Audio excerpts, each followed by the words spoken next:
think about it. If it was just a problem of eating the wrong foods, then how come a food that causes bloating in one person doesn't in another? We just saw how bloating isn't as much about having more gas as it is about incorrectly reacting to and handling gas. So what we really need to look at is the control system that manages this, which is referred to as the microbiome gut-brain axis. And as the name suggests, the gut microbiome, with its trillions of beneficial microbes and good bacteria, has recently proven to be an integral part of the system. The first thing to realize is that despite there being thousands of different bacterial subgroups and species that have been identified in people's microbiomes, the average person will only have a small fraction of these. One study analyzed fecal samples from 124 European adults to compare their microbiomes, and while over 1,000 unique species were identified across the whole group combined, any given person only usually had about 160. Differences are even more profound when you compare us with people that still consume a less processed diet, more similar to what our ancestors would have traditionally eaten. Here, they're shown to have many more types of good bacteria, and coincidentally, the rise in bloating we've seen in the developed world appears strangely absent as well.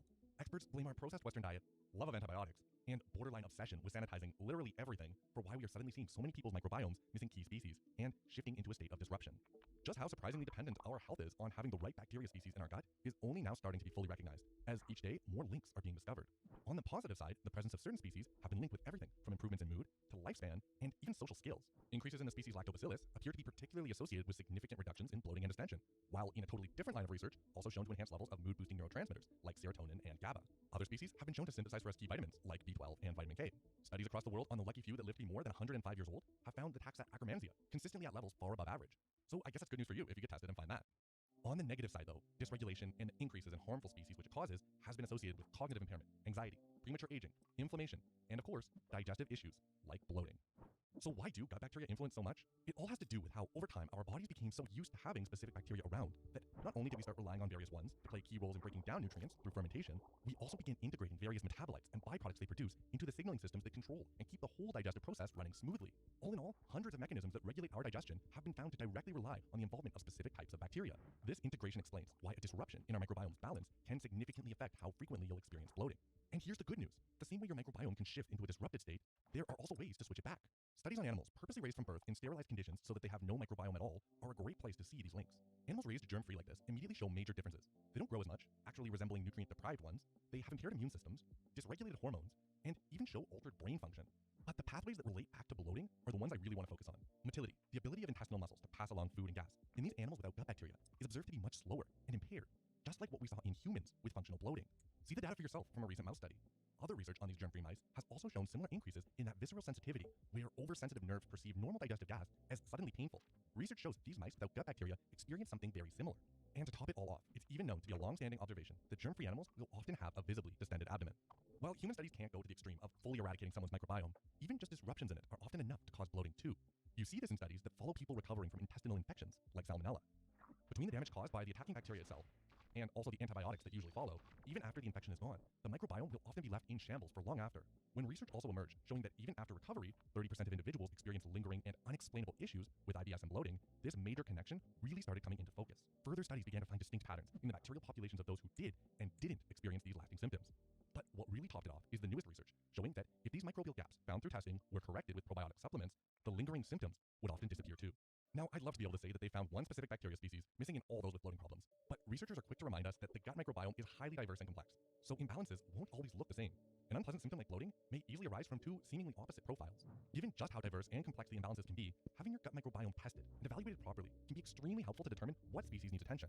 Different bacterial groups each have their own standard reference ranges, so seeing that you're out of whack anywhere can be a cause for concern. To help focus my research for this section, I actually spoke directly with an expert who's overseen the microbiome testing for thousands of people. She's the chief science officer for a popular microbiome testing company, which I've used myself. Working with everyone from those with highly specific digestive issues to those that simply want to maximize their body's overall health and longevity, I felt would give her a real-world perspective on what imbalances are most commonly seen in bloating. Right away, she started outlining the most common microbial profile they find in frequent bloaters, where several species of beneficial SCFA-producing bacteria become depleted, and in their absence, a coinciding increase occurs in proteobacteria, often to harmful levels. I personally had this testing done late last year. While I was fortunate enough to not have such a profile, bloating is also thankfully not something I typically experience. After having spoken with her, I managed to get a sponsored affiliate link to their microbiome test, so I linked it below if you want to take it too. It's an at-home test where they basically mail you a sample bottle, and you send it back with a small sample that they analyze. If you do happen to get a profile that shows an imbalance, they'll recommend individualized food and probiotic supplement strategies to resolve it that you can start implementing right away. Probiotics are actually going to be the most direct way to fix and replace a microbial deficiency. They are essentially a class of supplements which contain billions of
There we go.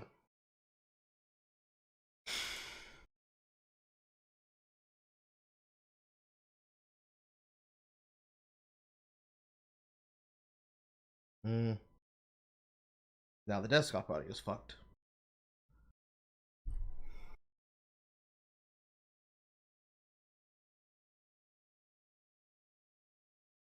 Why is desktop audio playing off of that? What the fuck? OBS, what is wrong with you? How did you switch over to microphone for every output? Weird. Hello, Snake.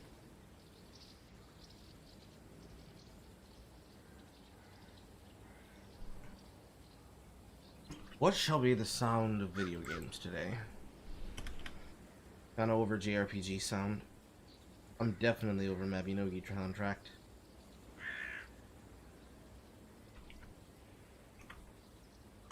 It's an OST I haven't listened to in a very long while.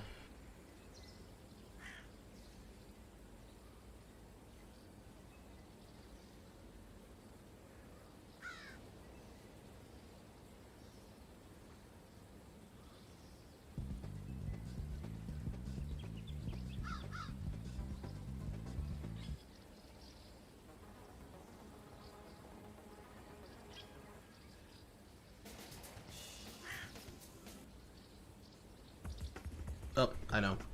I know.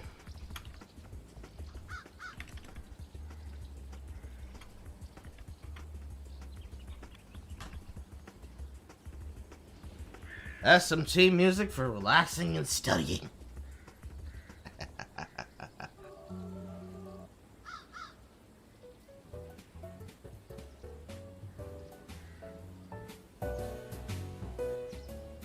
Yes. Yes. Yes. Abso-fucking-lutely. That's more like it. How goes it, Lord Coral? Made good progress once I left? Kind of. It'll be a fucking thing to fucking go through. However, make sure to promote the stream to your friends. Tweet it out on Twitter. Get people to come. It's gonna be a thing. I don't know how much I'm gonna grind of it, but I know I'm gonna grind a lot.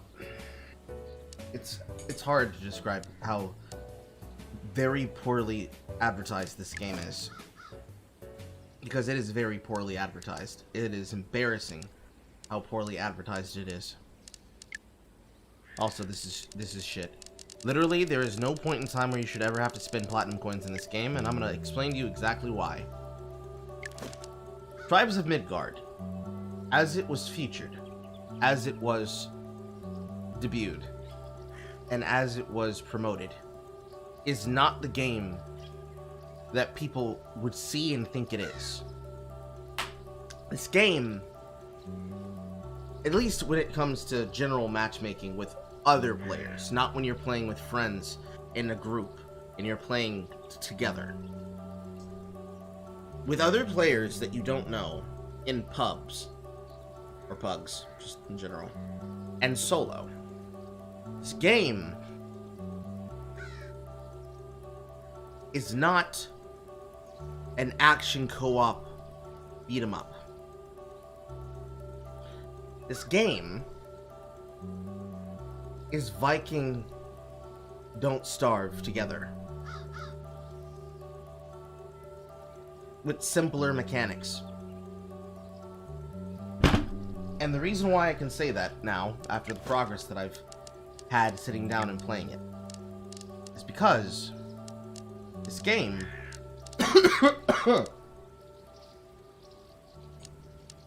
at all of its points of gameplay is much more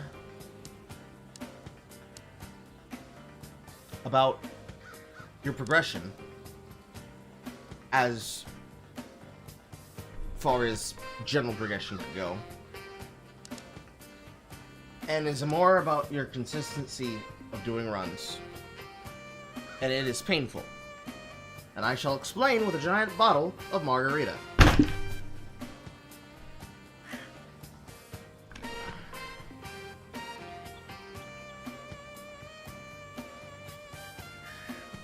needing transactions is a bit deceptive. Inside this menu, when it comes to the actual shop, microtransactions do nothing. And the reason why is because they only unlock cosmetics. That is 1 plus. We'll call it a +5. The problem with that, though, I didn't change the title for this stream. 1 second. I didn't change it on Twitch, that is.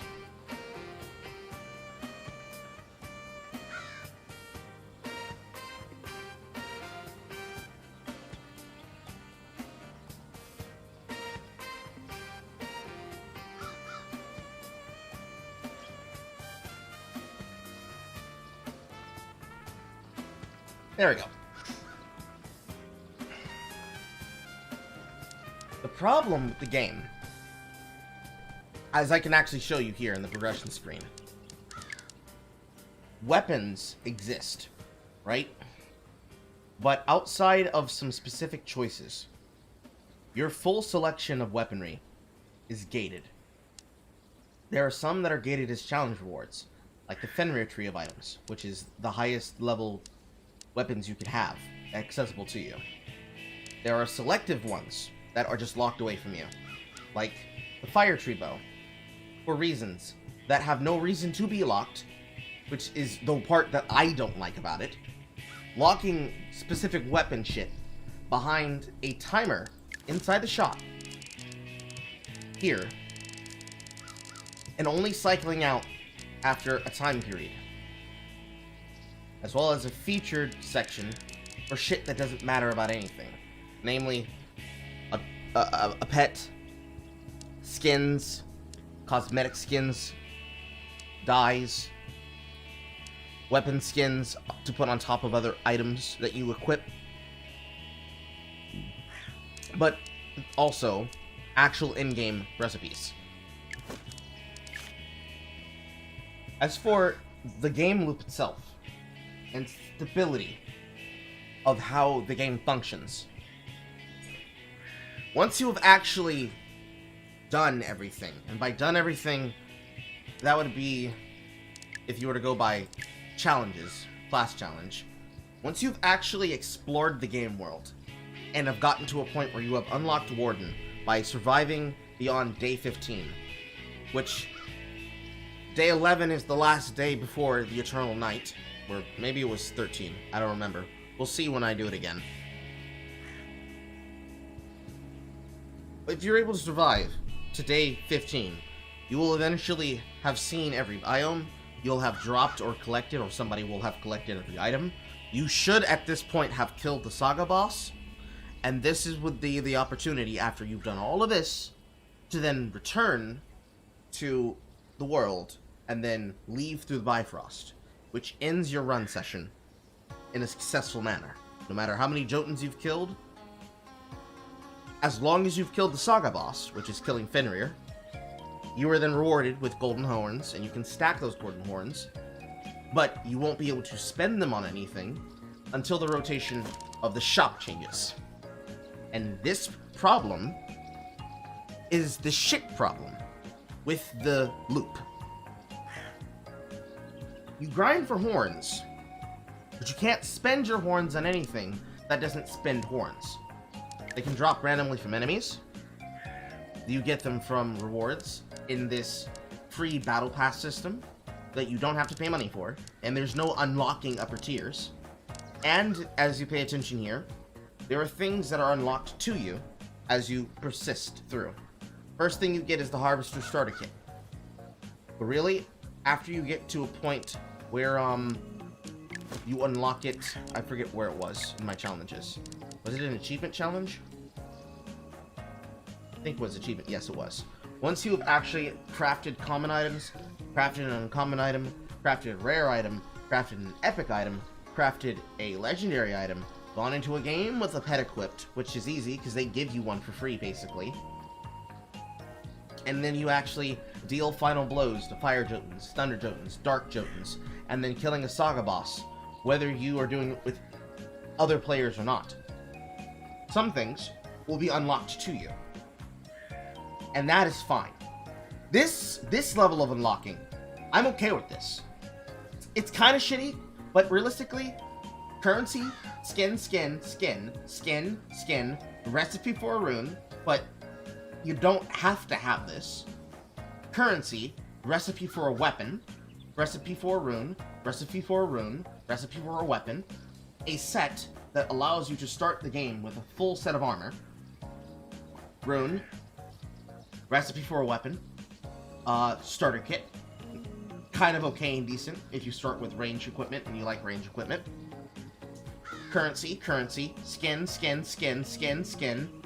rune, kind of a good axe, but that's in an entirely different mode over here in survival. And then you have the progression charts for what is effectively the season battle pass. Starter kit, currency, recipe, currency, well, starter kit, recipe, die, rune, currency, recipe, starter kit, currency, rune, currency, die, and this right here, between that and the starter kit for crafting an uncommon item, from what I have been studying about, from what I've looked up, from what I've seen myself for players who jump into the game, is probably the best, if not one of the better ones, to start with. Pharaoh Hammer 1 and Nothing to Hide Rune 1 is effectively a skill that tells you that you start naked, and for every single slot that you have empty, you get additional attack power. This allows you to go killing people just as effectively as the set does. And as for these, Fenrir's Claws, the entirety of the Fenrir set, it is the best armor that you could get, but until you actually level up, you cannot get it. But consider the reward screen for the seasons to be a guaranteed unlock. It's not gated by anything but experience. So as long as you grind and farm, you'll get here, right? And you got a whole bunch of shit that you don't need. You have some shit that you could argue that you would want to have. You have some arguable starters that are just unignorable in how strong they are. You have a bunch of currency drops. You have a bunch of rune drops. You have a bunch of shit for weapons that you can't access. You've got a bunch of explorer shit in another kit entirely. You have the actual final armor pieces as they start unlocking towards the end. And the final piece of Fenrir's set becomes available to you at the highest level of 50. Along with a bunch of more currency. And later on, access to your high tier and highest tier mining equipment for pulling currencies, namely ingredients and souls in the game. All of that is locked behind your reward screen, which again is guaranteed unlocks, but your challenges require you to do shit. It's not that hard to do these things. This will basically come to you. This will literally come to you. This can come to you once you actually set out to do Warden, and once you do Warden, which is just basically survival and grinding, that will come to you as well. Sentinel and Berserker, I could say, are challenges because you actually have to find a situation where you're going to be able to kill 20 enemies in 10 seconds, which I feel would be on invasions to your town. Build a really strong gate, keep the gate up, don't have any archers, allow them to pile on, run to the outside edge, kill them all, and that should be good enough, I think. As for blocking 25 attacks in 10 seconds, I wouldn't fucking know, but I get there's probably a guide for those. Achievement challenges are the ones that are very, very annoying. Because some of these are simple to do. Other ones are time-based. Some are also just consistency-based. And then you have the ones that are just also consistency-based. But the majority of the game is around the Saga mode, but you can also be in survival. And then there's the Saga challenges, which is literally just a boss killing tracker. The fact that it's 1, 5, and 10 is actually really nice. Because it's not punishing for not understanding how to play. But this is where it becomes very deceptive, okay? This is where it becomes very deceptive, right?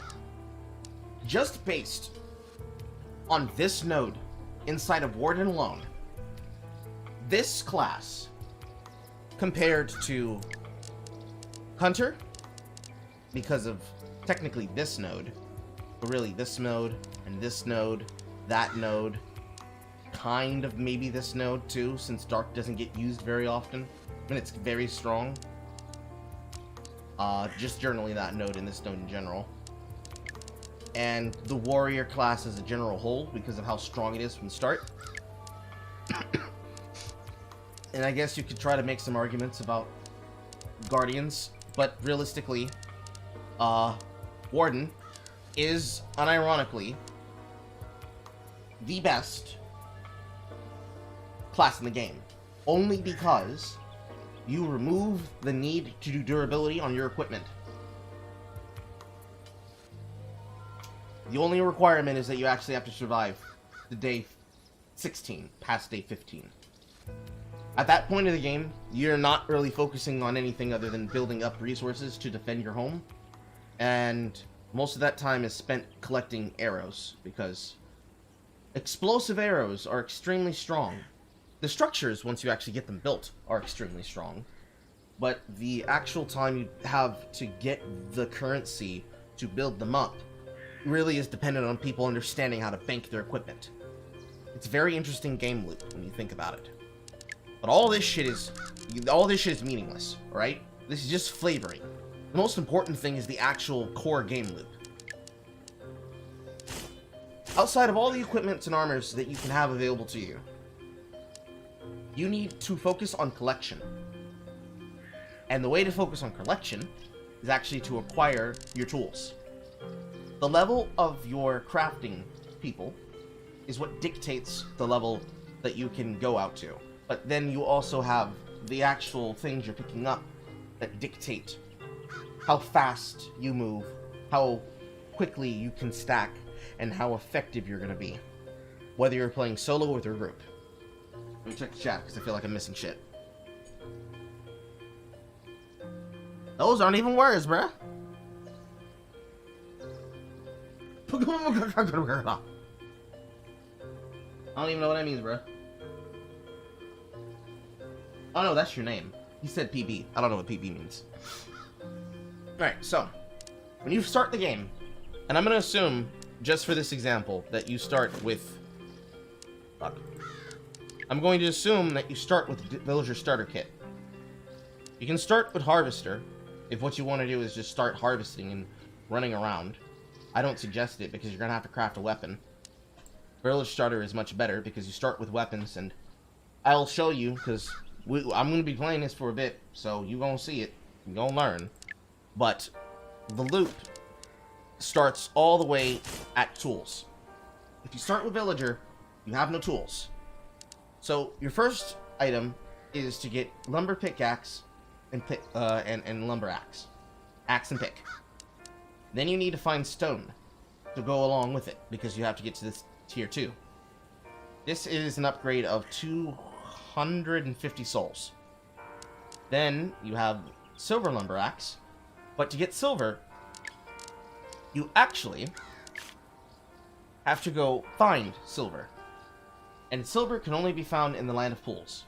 And realistically, just looking at the minerals, flint, Bright Forest, Smoky Islands, Ashbeat, Land of Pools, stone, same places.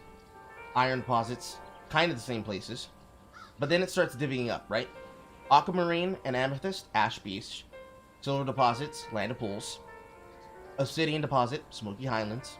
Garnet deposit, Smoky Highlands. Sapphire deposit, Glacier Peaks. Gold deposits, High Underpass and Highland Hideout. And the Skeleton Man, Smoky Highlands, Glacier Peaks. If you never go into a Land of Pools biome and collect silver, you are never going to get to the next tier. Period.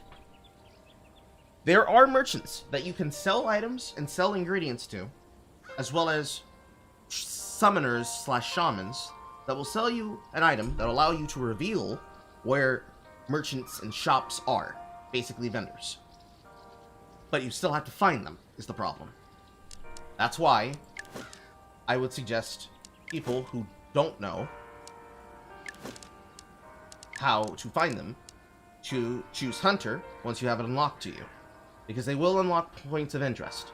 You should be exploring without this regardless, but if what you want to do is just explore the map, touch everything, and then collect a bunch of resource, you can do that. Besides that, the majority of your time is going to be familiarizing yourself not just with resources, but what resources have an additional bonus. During the night, there are certain resources, namely Seaweed Cluster, Lunar Stormcap, Rowan Trees, Yew Trees. I think it's just those ones, yeah. These trees. Yep, just those. These plants that will give you an additional bonus during the night. And that Starlit Seaweed, the Mushroom Moonbolts, the Evening Rowan Drops, and the Midnight Yew Essence are required things to craft weapons.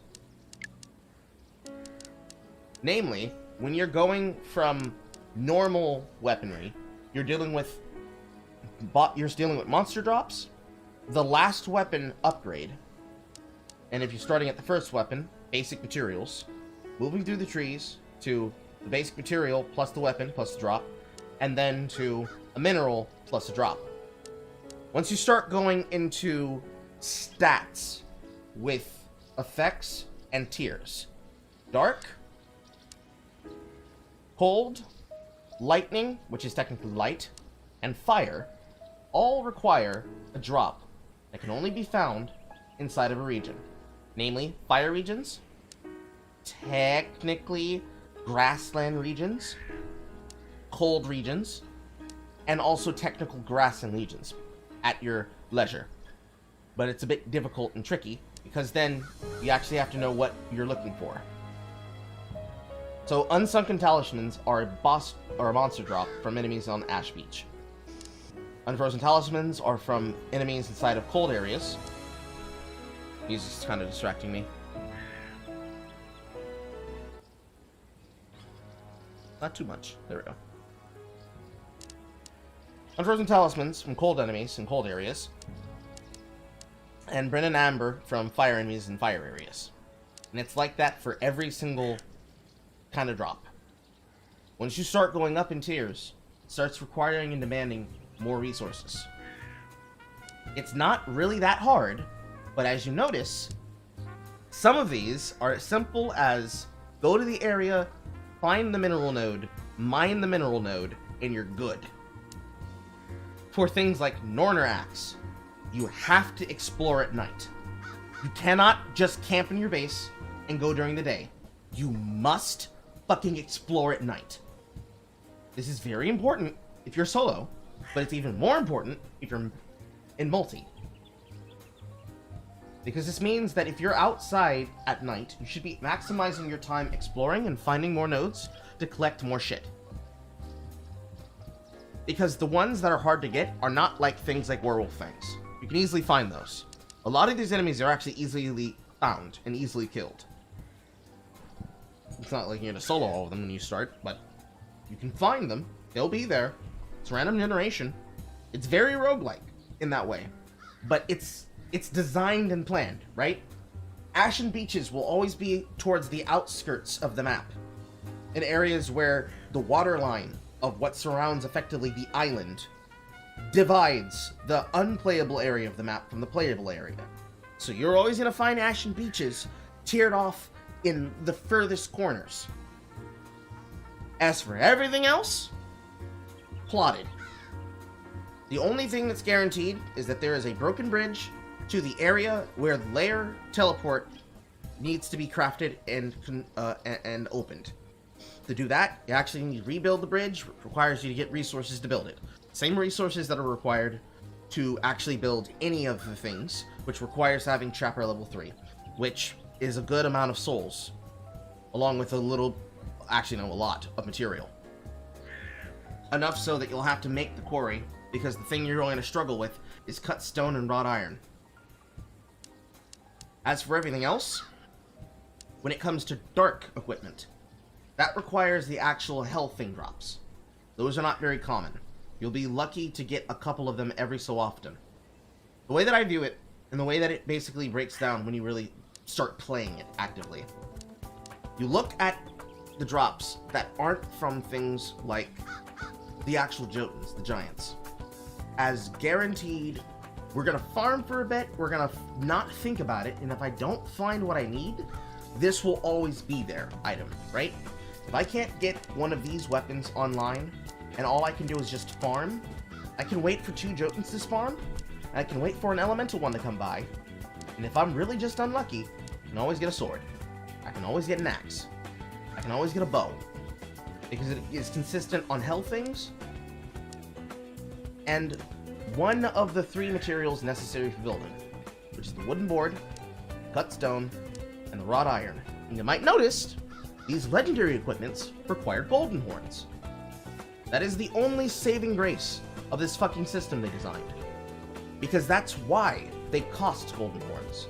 They're guaranteed to be good so that you can be able to win, but to get them, you need golden horns first. So you're not going to have them at the beginning for free. And once you actually have golden horns, which you're going to, they drop randomly, and they also like shitting them out so fucking frequently.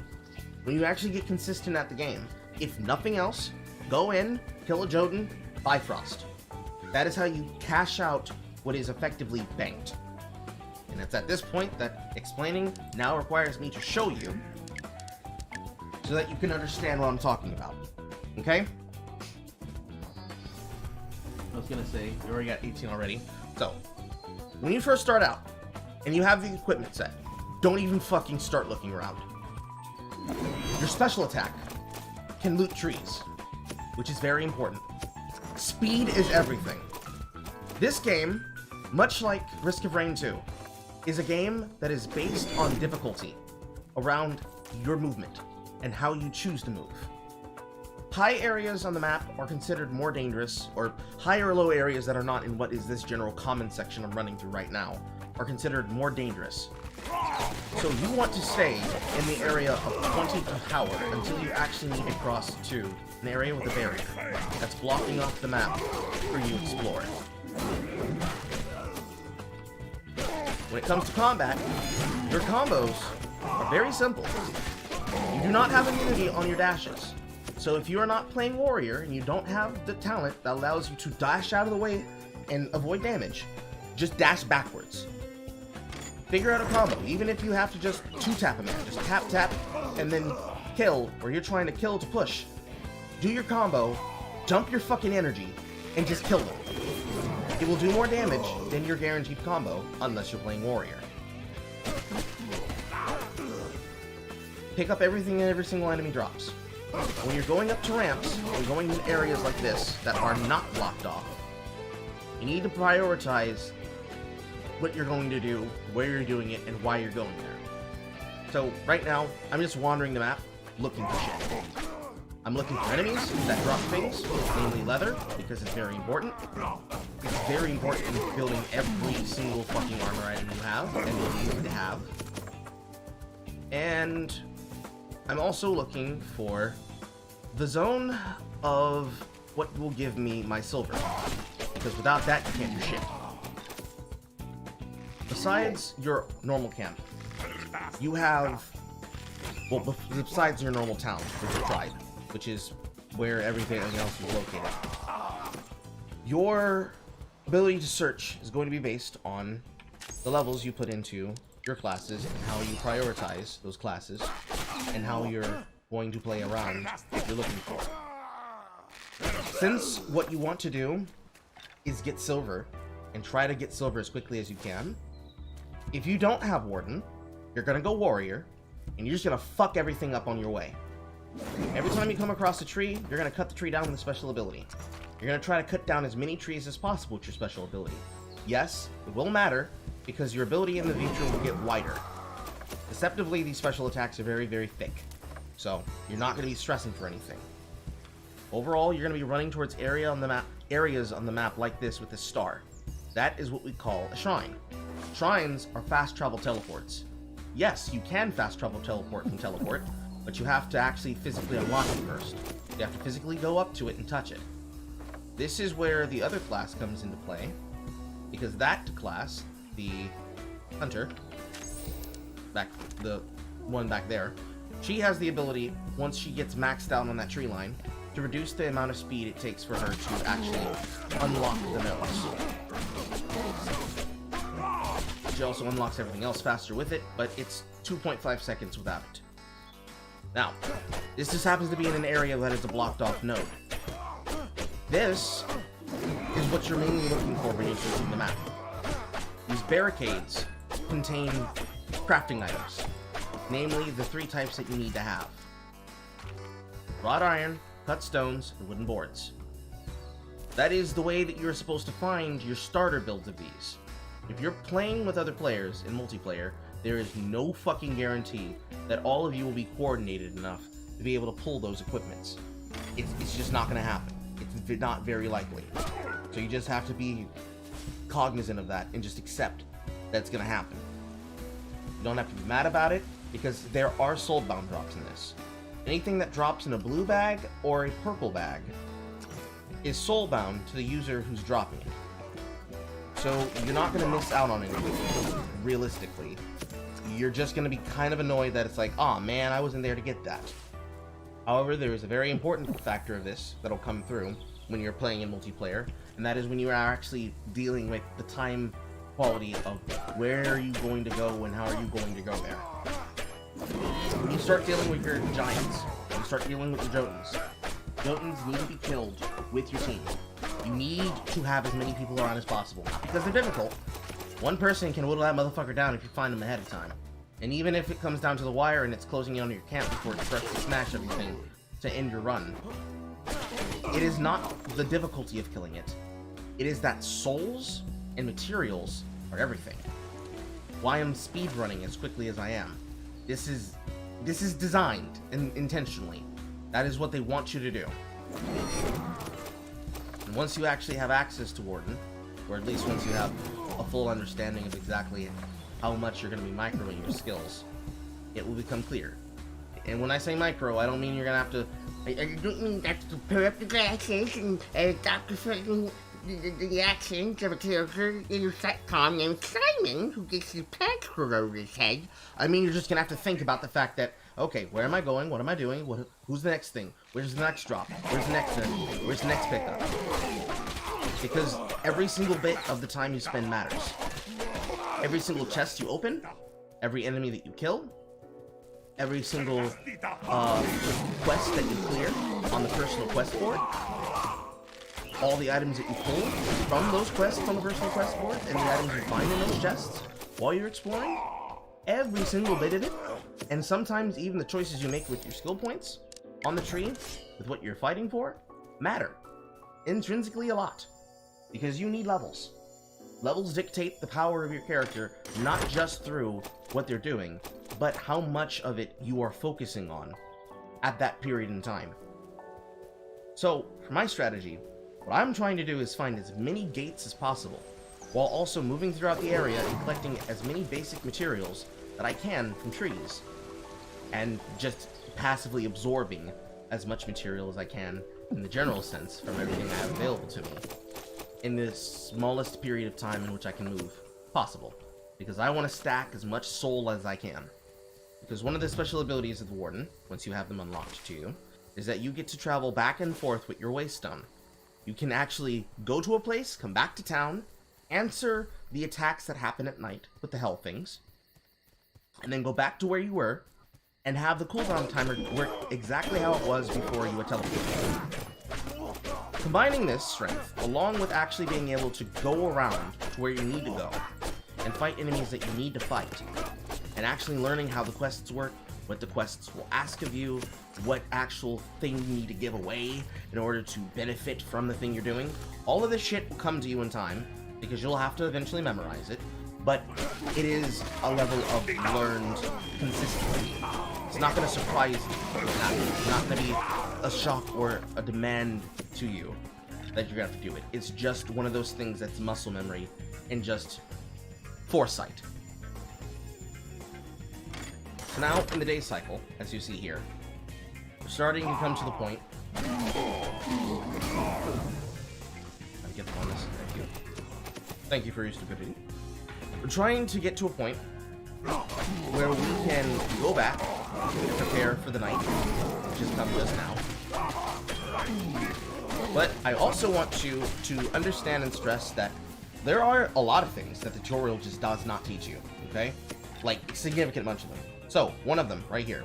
Your map, once night falls, allows you to see the positions of your map and what's happening in your town. You can't see it from right here, because I don't see any attacking here. I might just have to physically walk there, because I'm right here at the cliff.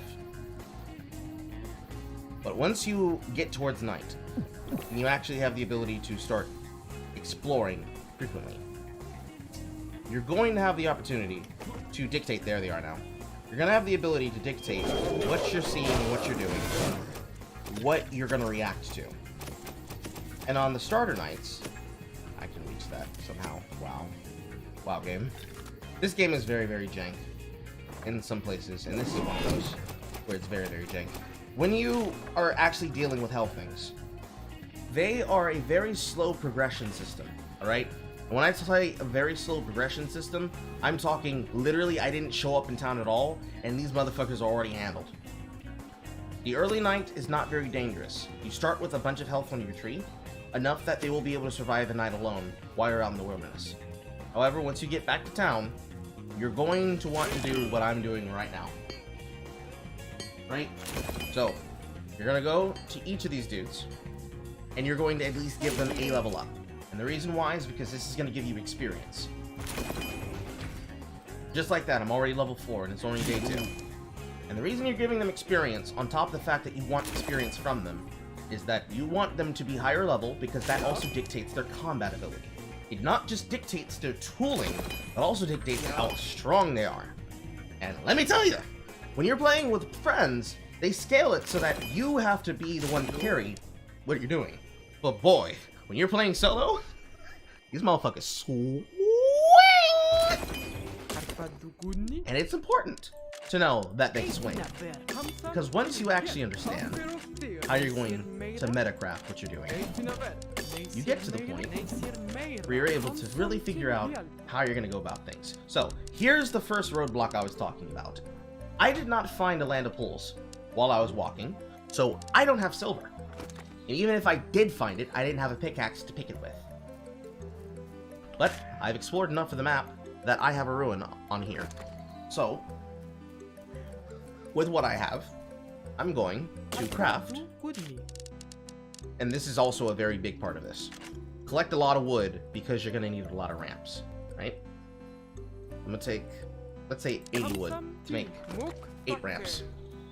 And I'm going to dump the rest of the souls inside the tree, so that it has some health. And then, wandering out very poorly, then I'm going to go to my dude, go to my weapons, and I'm going to craft the next tier of my villager sword. And I technically should craft a bow as well. You don't have to craft a bow. It's just really nice to have both offense and defense at range at all times. Now, after doing that, after I've equipped my tools and equipped a stronger version of my weapon, now I'm going to look at my personal quests. These are not guaranteed to be the same for every single one, but what will be consistent is the rewards that they pay out. And you want to look for rewards that are going to speedline how quickly and how strong you can get. Armor and really good powerful weapons over everything, okay? Powerful weapons over fucking everything, but most importantly, armor and weapons over everything. This is nice. This is also nice. This is kind of okay, but this is the best quest. There's also the Witch's Bond, which is very, very easy, but everything is based on how easily you can take advantage of what you're doing. Alright? All of it. It is literally all of it. And knowing that, as well as also the power of lowering your crafting costs, which is, whew! All of that will come together, because once you do that, once you have an understanding where you're going, when you accept a personal quest, it will show you on the map which direction it is located in. So it serves as a way station for you to explore. So that's the reason why I say you don't necessarily have to have your shit with you. It's just important you remember that it's there. Now, we're in the portion of the game that is basically me farming everything that I fucking can. And part of it is also in learning how to place your structures. These ruins have good things in them, namely ruins that will make you powerful. And you have to craft ramps, which also the tutorial does not teach you, to get to ancient treasures that are up on these hills. There's a bunch of nodes that can sometimes be on these hills, but you don't actually have to explore them very often. These ones, you do, because they have strong potions, as well as strong equipment that drops from them. Because we're Warden, we don't need a repair potion, but we definitely want a soul potion, because that is 500 souls for free. And to get down, you can just simply roll off of any surface. Be careful of where you're rolling off to, because you can roll yourself off the map, and you will die, and you will drop your equipment if you don't have runes that will guarantee you to retain parts of your materials, and you will lose all your souls unless you have a rune that allows you to retain them. So for example, if I rolled off of here, I will fucking die. But if I roll here where there's ground, even though I'm kind of jankily flying in the air, I'm safe. And this is the first part of what we are looking to do. This is the bridge to the area that contains the Saga Boss portal.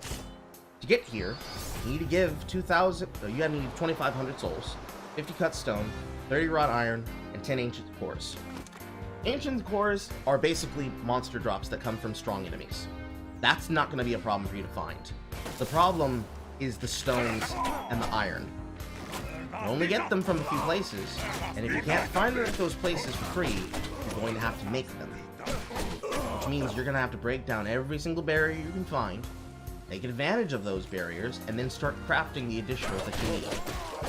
This is why I am using Warden, because they have the ability to lower their crafting. They also have the ability to buy and sell for higher and lower from these guys. You might notice that every single time I open a chest, I get extra... Rude! You might notice that every single time I open a chest, I'm getting drops. I'm also getting ammunition. Things like this. You can sell these things to them. They will reward you in soul. You can also sell weapons to them. And they will also reward you in soul. Anything that you're holding on to that you don't fucking need, that you don't like, that you think you can get rid of, you can sell it. This is also how you sell your excesses. You can always be able to sell that shit, and it's very important that you remember that that's how you sell shit.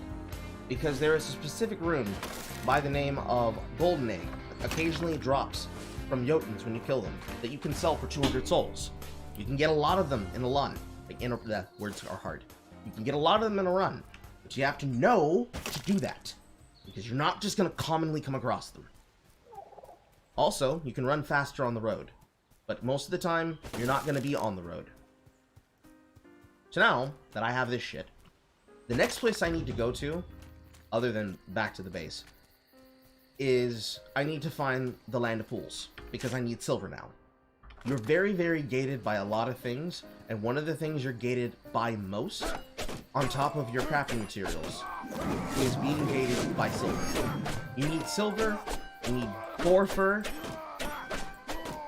and you just need damage and survivability in general. And then as you start exploring into the hot and cold regions, you need resistances from their elements to be able to even survive walking there.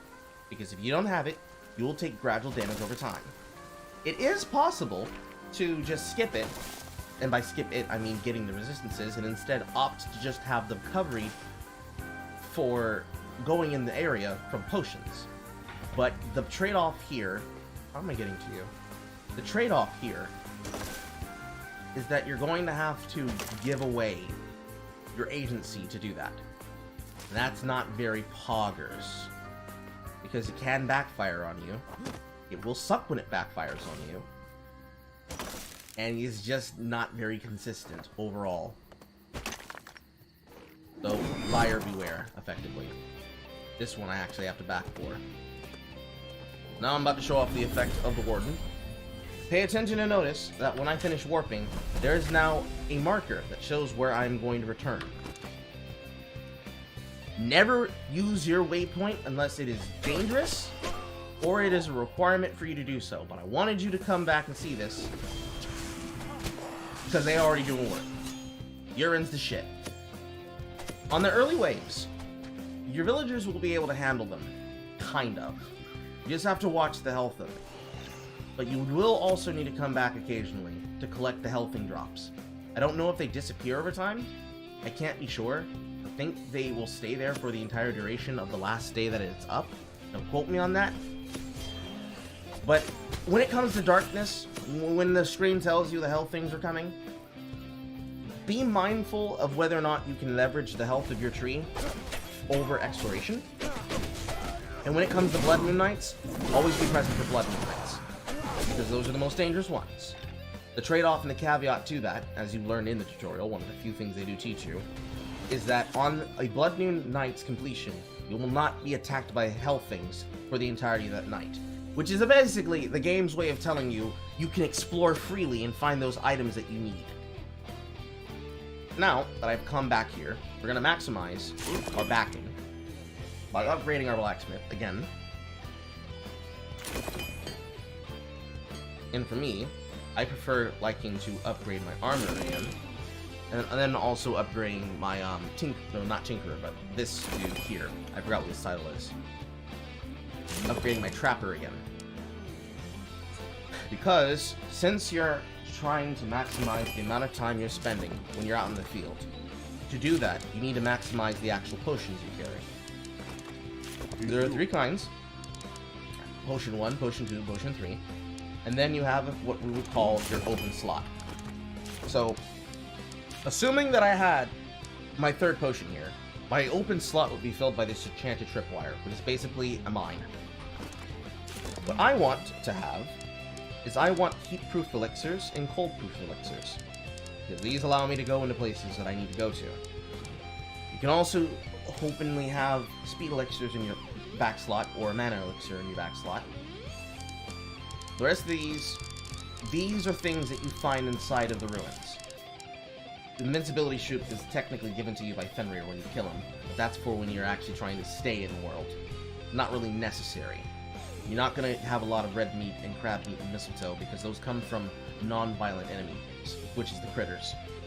The repair potion, Waystone, protecting, and healing brew are all what we call bossing potions. You don't use those, you drop those on the ground, and you save them, or you put them in the war hoard for when it's time to actually use them.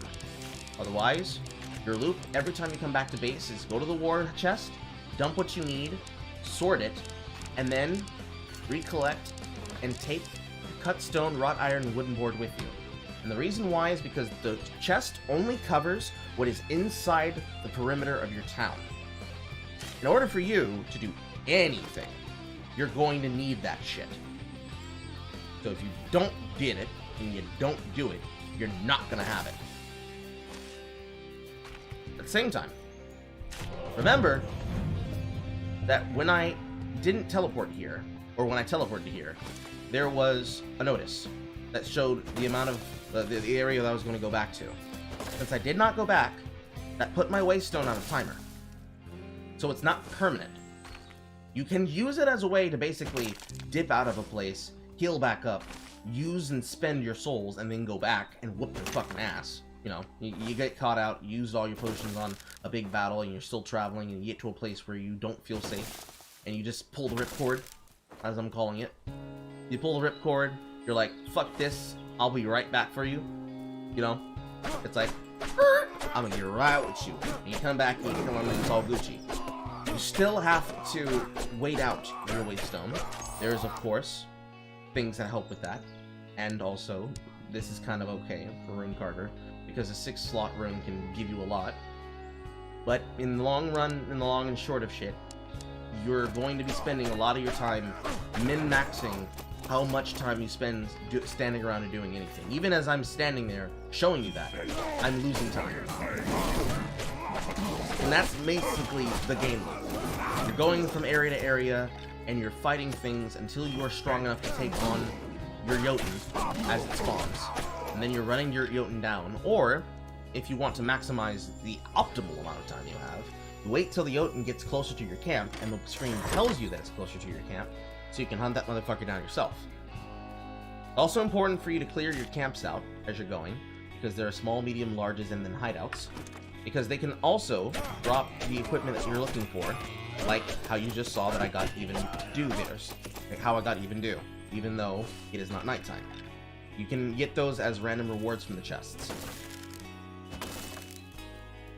Now, as far as everything else in the game goes, every so often, I think the loop is 3 days, your Jotun will spawn, and it will slowly start walking towards your camp until it eventually arrives at your base.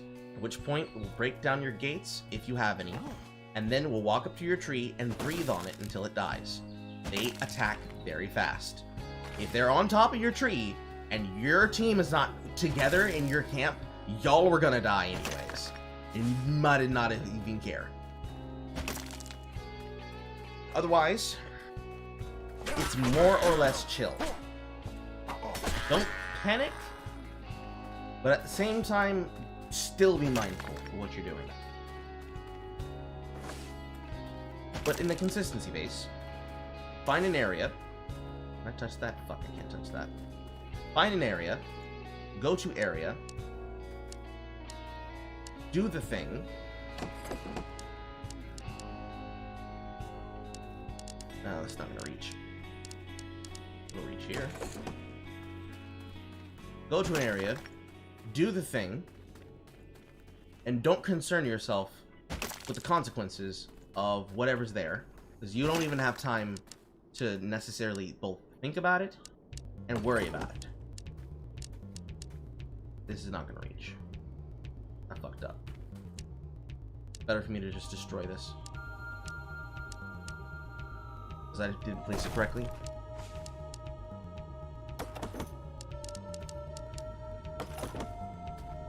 There we go.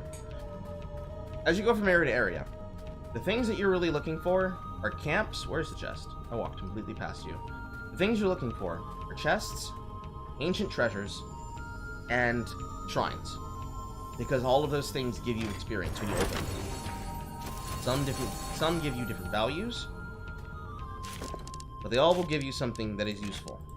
So you might as well grab them.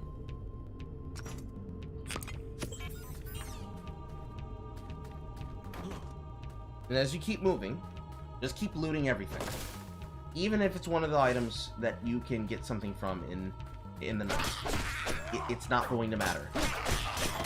Not really in the beginning. In your first, I'd say 10 days.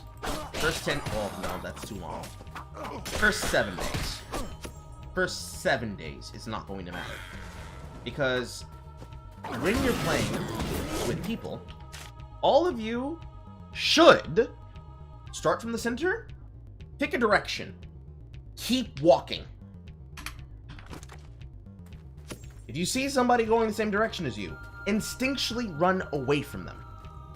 You have a whole map to uncover, and the amount of time that you spend wasting not covering that time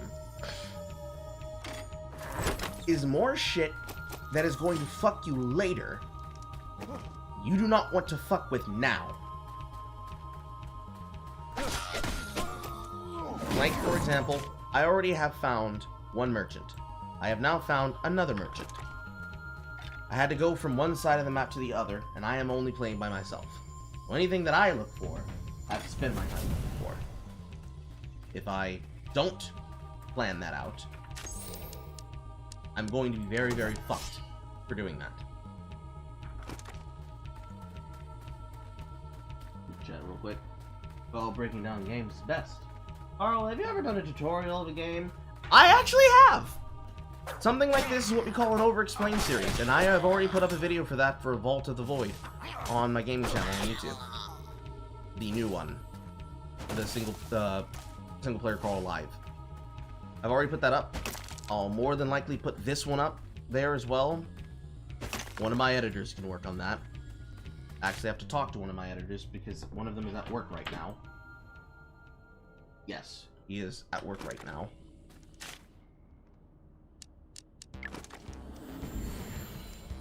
Because I know I have secured my second editor.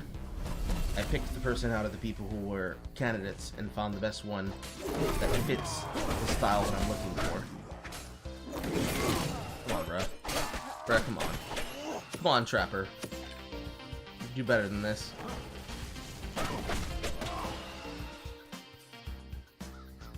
This one. All carrying those. They don't want to learn, they want to buy cosmetics. Fuck about. The Jotun approaches. Carl carrying those. I am by myself. Carl's carrying Carl, is what's happening here. And mind you, I'm doing this while slightly, well, that would be a lie. I'm not tipsy at all. I just have alcohol in me, so it's affecting my ability to multitask as best as I usually would. I let my tree take a little bit too much damage, but it's okay. Come on. Daytime, please. Thank you. So now, we come back to our Tinkerer. We're going to max our Tinkerer out immediately, because we're going to use a tactic that allows us to protect our base better than usual. So, notice that there are 3 entrances in the town. Top left, top right, and bottom. What you can do to make things easier for yourself is for this starter equipment, you can make a fortified gate. Since warden boards are plentiful and aren't really going to be used for anything else, you can sacrifice some of it to make a gate. On the sides of your town, and this should be where people are like, oh, that's why he levels them like that. On the sides of your town, where you have weaker units, you can close off your gates. And that can be the side of the town that you focus on protecting yourself. You can go across the position, open the gate from the outside to kill the enemies that are trying to come inside, because they'll walk in a straight line towards your structure. And you can just wall off the section that you want people to go towards, and instead deal with this. Usually, bottom is basically easily protected by itself, but in situations where it's not, when in doubt, whoop a motherfucker. Hey, dude. So, you come with Villager Cap, but your next upgrade is Feral. With Feral, you need yarn and silver. We need a lot more silver than we got. And this silver is going to go into my tool. But you also need boar bristle. So you're going to have to walk through a lot of the area of the middle of the map in all of these forests, because that's where you'll find those enemies. You'll also notice that I have 2 sets of picks. There is a reason for that. These have durability. Technically. When you don't have that, you need to carry 2 of them, because when you run out, your weapon and your tools will break and they will be unusable.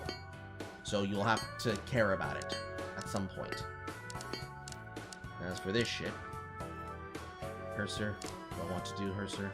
Do I care about Sigyn? I think I care about Sigyn. Don't care about Sigyn. No, I don't care about Sigyn.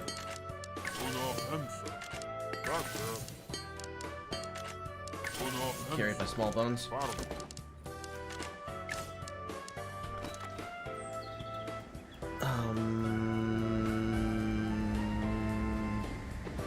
Oh, he's already here. Well, here's a perfect example of exactly what I was telling you about. I didn't think he was already here. Learning experience. So, when he gets into your town, they will sit on your tree, and it will die very fast. Like thus. This is the lightning one. It's actually technically a fun fight. But, ergo the game loop.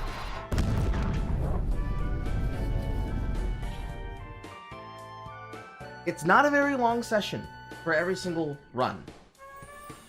It actually goes by certainly fast. Technically, this has been an hour, but a lot of this was just me sitting here talking, right? That was about 20-ish, 10, 20-ish minutes. Runs can go by really, really fast. You can complete them in 3 days, even. If you're working together and you're doing some really fucking bogus skips, like the skips that are on YouTube, you can look them up yourself. I don't want to show them here. You do the skips, you can have plenty of time to run down Fenrir in 3 days or less using the naked skin and just run and gun the entire time. Besides that, basically, think of it like Majora's Mask. You're on a 3-day loop. When it gets to day 4, if your giant is not dead, run to the giant, kill him before he kills your shit, and then you are freed up to then spend more time exploring the map so that you are prepared for the next giant. And then the cycle begins again. Yes, they get stronger over time. And also, the power level of enemies are very deceptive compared to the power level that you have starting, especially if you have equipment. The power level is indicative of how difficult it will be for you to fight the enemy, not indicative of the fact that it'll whoop your ass. So I'm killing these guys fine, even though it's taking me a bit. That is by design.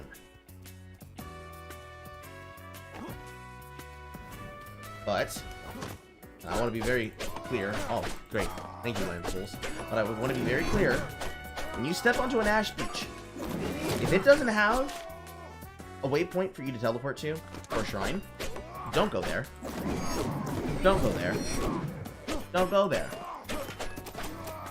And the reason why you don't go there is because Ash Beach is extremely fucking strong. The motherfuckers are hard. They are the opposite of an Oofy. They are a danger. They are a danger to you and your family. They'll breed press you. They'll breed press you when you least expect it, the horny little devils. Small little ass Carls they are. Technically every enemy in this game can clap you, so always try to be mindful of your health and use the totems that give you materials as you're walking by, and still kill your camps as you find them. Try to path as best as one can to get to where you're going, and try to minimize as much backtracking as possible. Try to set a course based on what you're looking around and going towards. That is the most optimal path for you to get there in the smallest amounts of movement. And always try to move with intent. Even if you don't find anything, try to find shit that will be better for you. As long as you're finding shit, you're making progress. Every chest you open, every single camp you clear, every single ruins you get, is something that will be put on a timer where it will respawn so you can collect it later. Very, very, very farmy in that way, if you want to take advantage of it.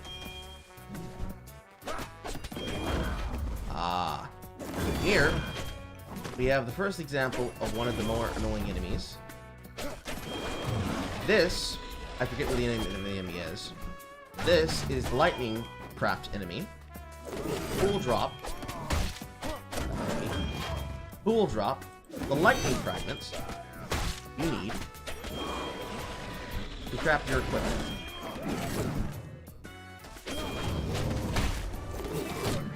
As you notice, even though they have special abilities, these types of enemies, they will usually use one attack. And it's on you to dictate to yourself, can I dodge this enemy? Or do I need to be safe and just roll? Me, I choose to roll. There's usually a lot of them in the areas. And the basic ones are not hard to kill. Basically getting hit by them is a love tap if you're using the tail. But you have to make sure you dodge out of the way, because you can still get hit on the upswing. Take damage. And if you're trying to kill something for speed, either to do a 3-hit combo and dodge roll, or take a special swing swipe. Come on, game. Take a special swing swipe, like so, and then roll. Most of the time, you should be mostly safe when that happens. Repeat till dead. Collect the shit, and keep it fucking moving. Especially when you're in the lands. Especially when you're in the lands. We have a very interesting, precarious situation here. I have 2 shrines that I need to touch, but one of them is on high ground. I have to go all the way around, because I don't have ramps, to go and get this one. I have to beeline to this one, roll down, and touch that one too. And the problem is, well, 3 of them. Oof. And the problem here is that because I am still starting shit, this can be semi-dangerous. Mostly because if I lose souls here, I might as well abandon and run. Because without souls, I can't upgrade anyone. You can always use you can always use your waypoint stone to be able to get out once you're warden, but that's pushy shit. We ain't no bitches here.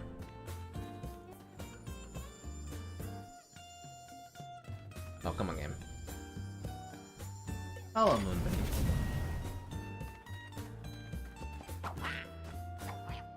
Dangerous. There's a giant. That is not one of the Jotuns, that is just a very big boy. He's a very big boy. He ate his greens. There's one of the quest people. Bunch of fucking camps that I can't take for now.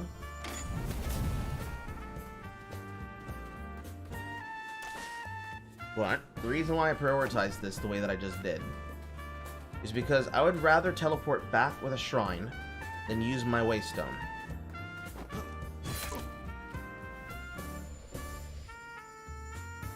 Because now I can do this. I can warp back, and I'm safe.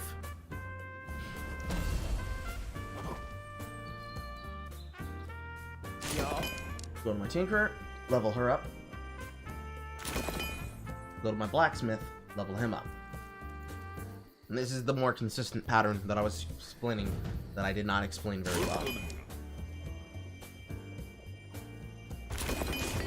First upgrade technically can be Harriser into Harriser 3 because it doesn't require a lot. Literally, if I go into the forest, I'll have the items for it, which is what I'm going to do.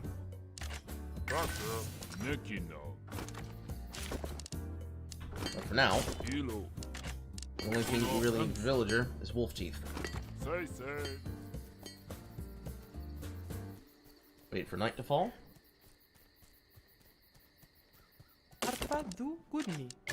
Craft. Craft stone. And another note, which I think is the last note I should have to say before I just stop talking and focus. Because winning is very hard to do solo. You have to be consistent and you need to have a strategy in mind and taking advantage of while you're doing it. But when you are setting things up, and when you have established how you want to do things, you always have to revolve yourself around your next upgrade. Because your gathering tool strength dictates what you can do, if that makes sense. God damn it, I was not done using you, woman. Your gathering tools level dictates the amount of materials that you find at any one time, which inadvertently dictates how easy or how hard your first few days will be, especially if you're not playing the class to farm resource. Without it, you're going to suffer. You're going to suffer a lot. So keep it in mind, and try to prioritize it as best as one can. And here you can actually see what I was talking about. Because these two are directly across from each other, they're basically killing things before before they get close, unless they're these tanky boys.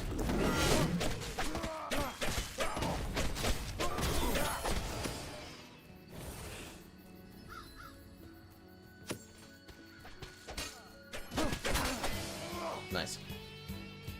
So, now, you craft your ramps. Always craft basic ramps. The strength of a ramp does not matter unless you're being attacked by something, and you shouldn't be building when you're being attacked.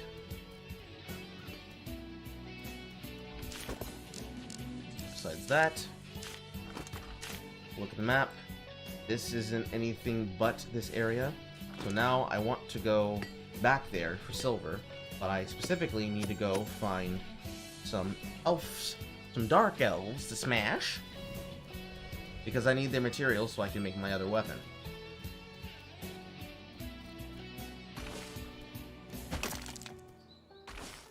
Now that I've done my talking, does anybody have any questions that I did not already cover that they'd like to have explained, or don't understand something that they'd like me to explain?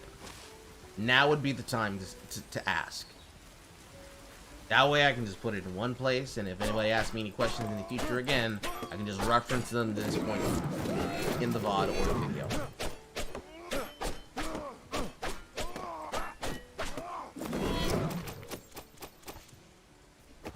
Game, please.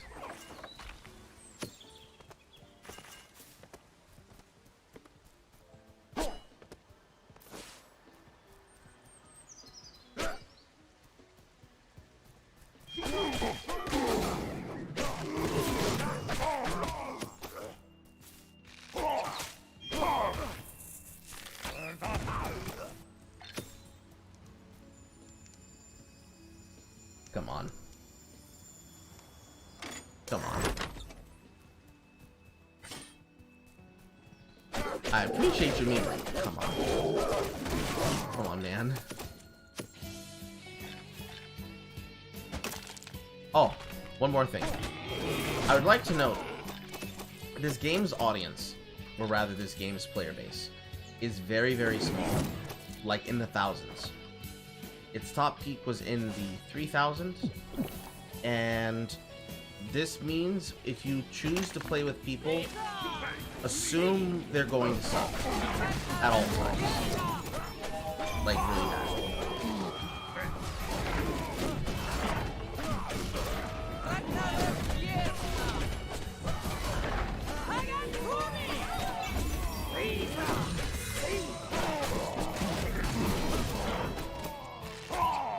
Back here, woman. Eat it.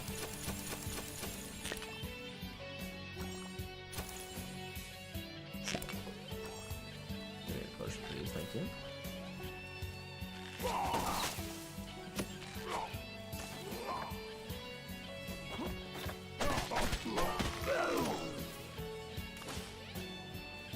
Don't worry, Wolf.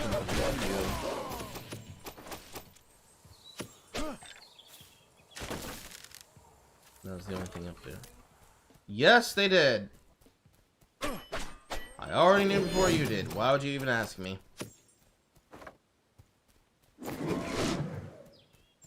Mother, I literally can't sleep or do anything until I get your food. Mm-hmm. Mi madre is awake. No questions. Okay. I apologize if I don't talk much after this point. If not just to change things or react to shit, but there's a lot of shit to fucking pack into 2 days. 3 days, even.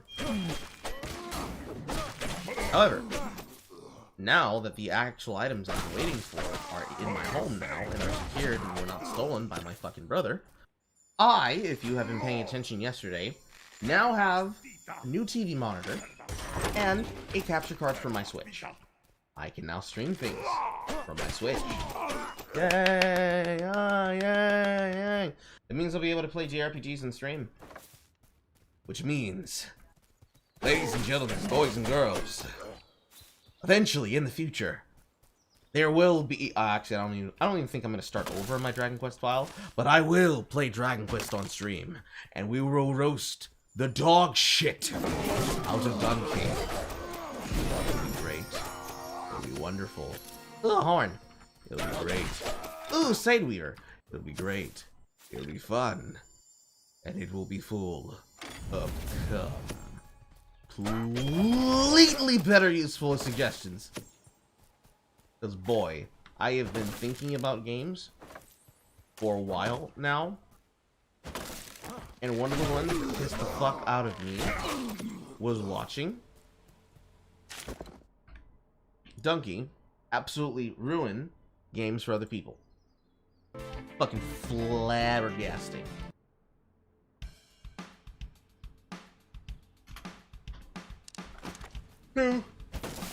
Since Donkey cannot be trusted to have a proper take, we're just gonna fix that ourselves.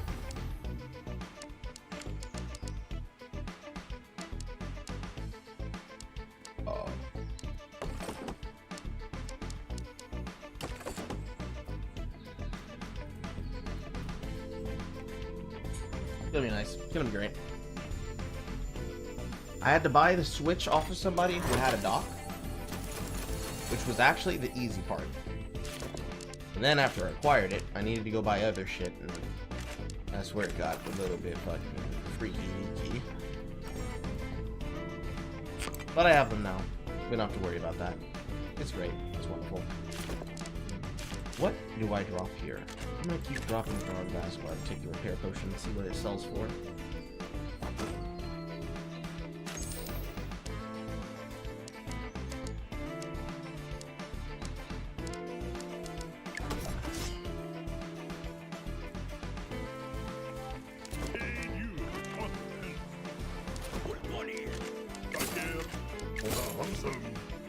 Yeah, 100.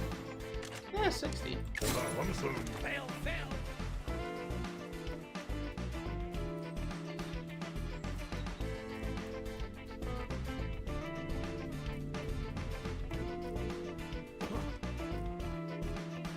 Alright. Rude. That's Dark Beach. I don't see any waypoints.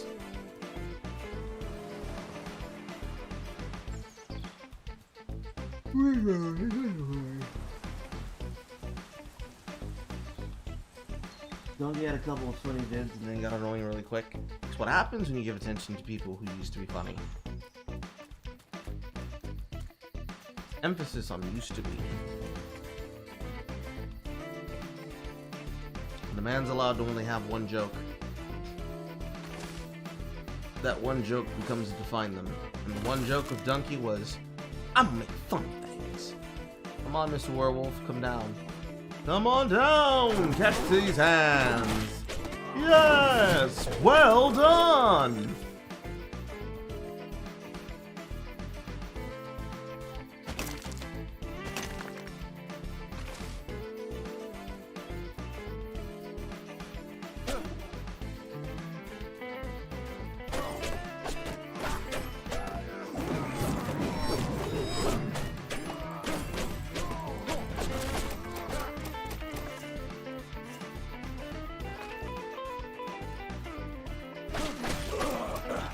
Get backhanded. Another horn. Ooh. Y'all done fucked around. Y'all done fucked around.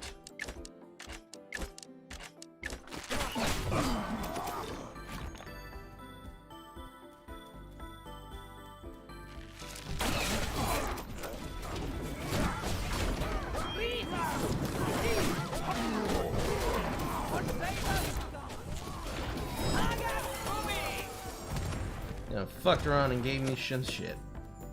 Shouldn't have done that game.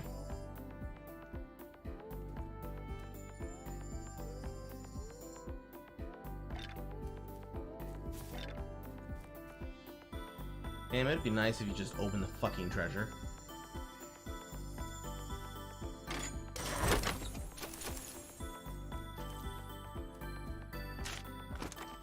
They're holding you down.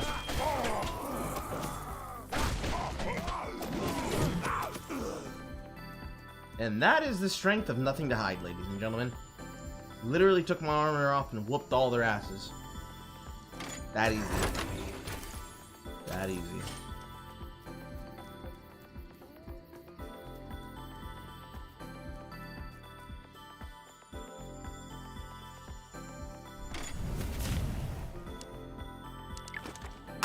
Now I need to find out if I can get that other quest.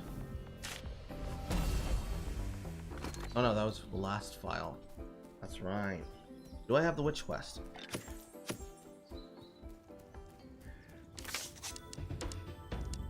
Yes, I do!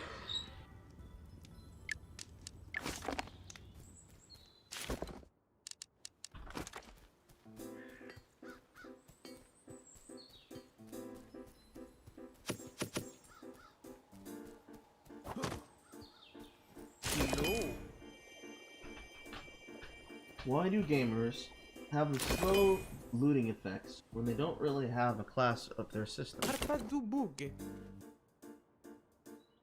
Well, technically you could say that the hunter class is the thief class of this game.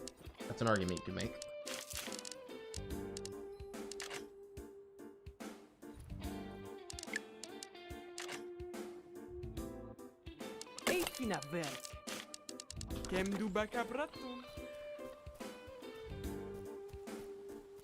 I wouldn't say that you even necessarily needed to have a thief class in this game.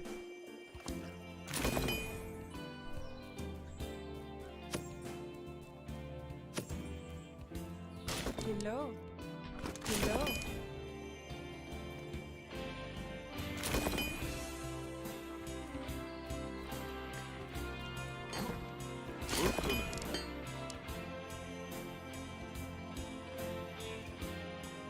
But it is a good argument. I mean...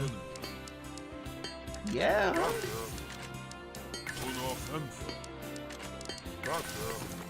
Carry sword.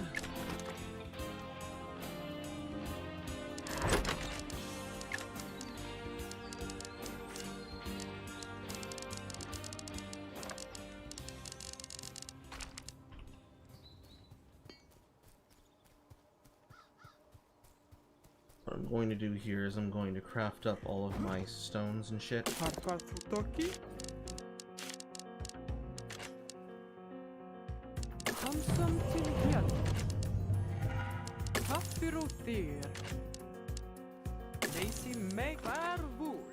Now we're gonna keep it moving.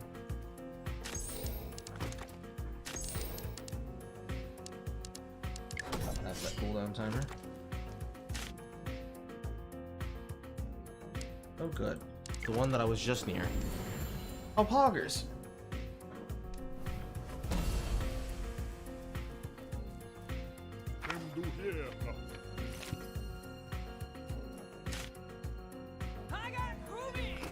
No, you're right there too, damn.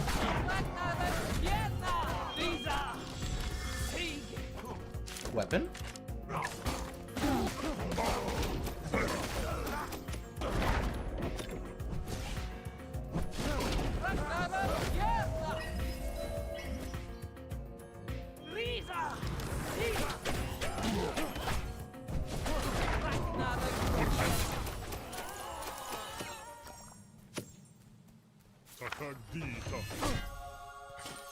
Hot. Begins blade.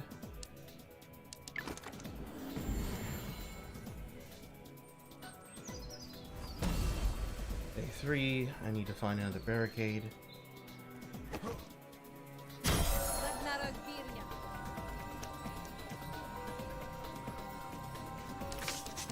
Horse raid. Another Hell's sword. And also the Jotun.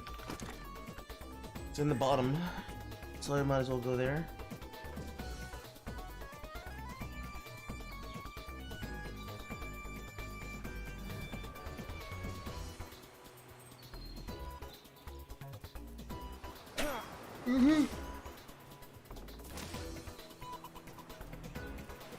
Why can't you just open chests? It's part of their system. If players were able to instantaneously open chests, they would never be pressured by enemies to have to stand still and fight. And they prioritize making you do the chores of combat first. Which by design is not bad. The word tedious could be used to describe it, but it's not tedious either. It's necessary. When you have 10 players on the map that are just able to just see, ooh, there's a camp, walk in, loot the chest, run away from combat, and never have to fight, and that's how they gain levels, that is extremely stupid. So they lock equipment and they lock things behind effort.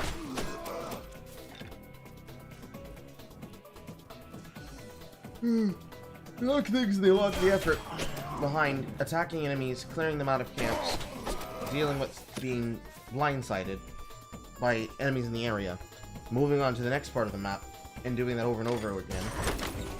Because that system not only guarantees that you're learning how to do combat, but you're also paying attention to how you're fighting. The only reason why you'd be able to start off whooping everything's ass is because you started off with a really strong starter. If you don't start off with that, you will have to learn, naturally, by the osmosis of learning.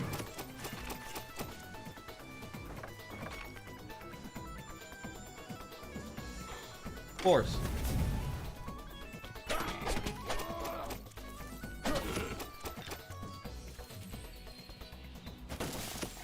So it has its quirks.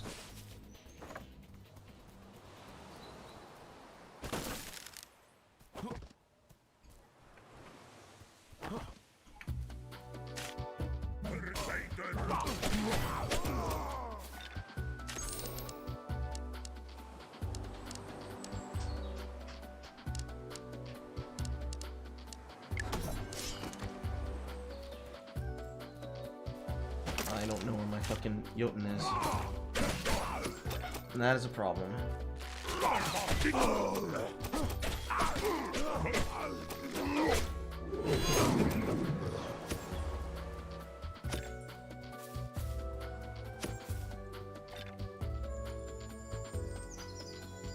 Standing still actually combos with a couple of good runes. Like the healing rune that I have right now.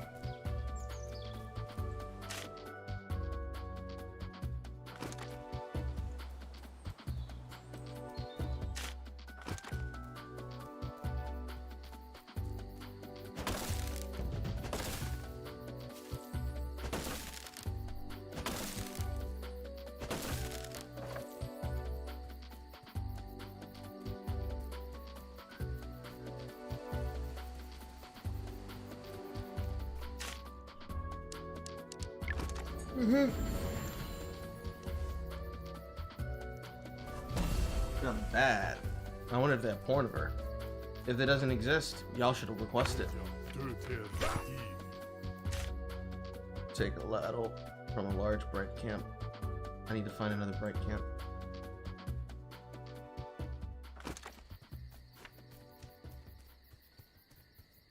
This is okay. We already have it. So now turn to dust. That will have to wait.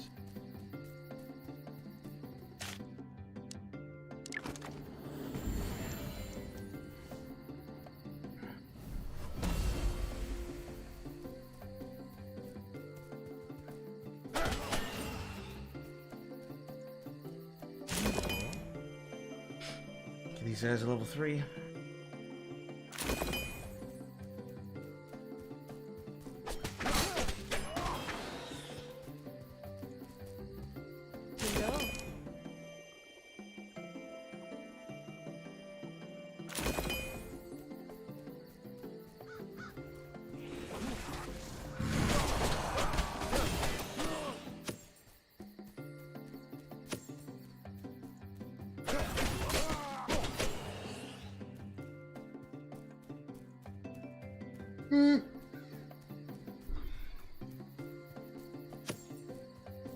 Oh, that's a lot of big boys.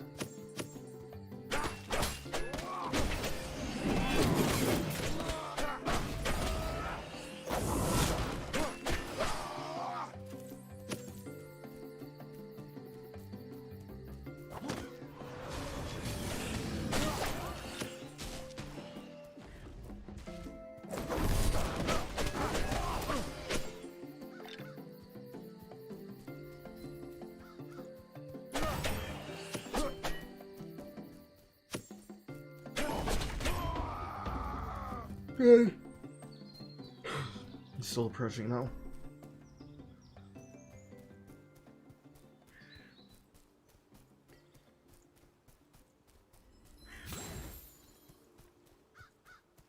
Maybe 1,000 souls should be enough.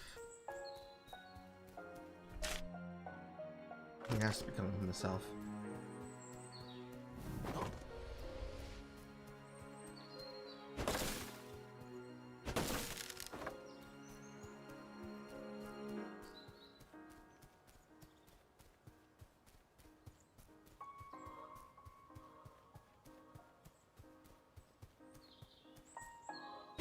Come on, where is he?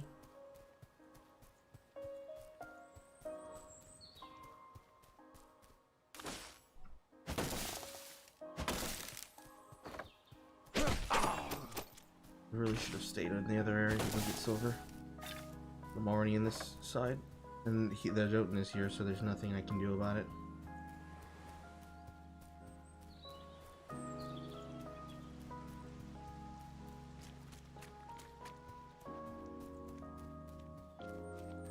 Whores.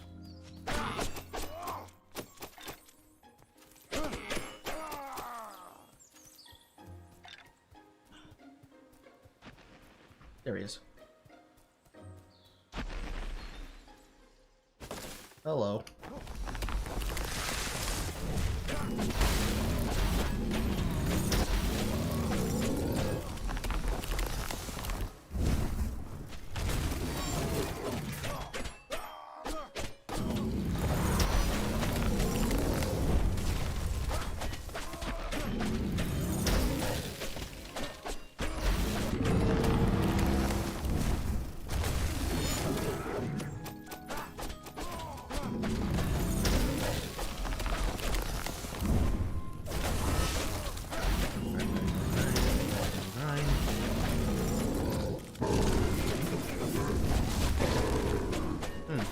I can use that as a movement dodge.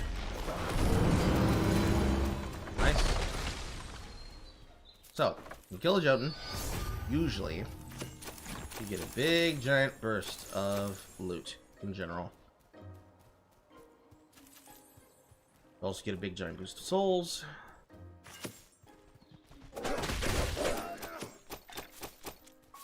And every single person in a multiplayer game gets souls as long as they're present for the kill. You don't even have to contribute. You just have to be present.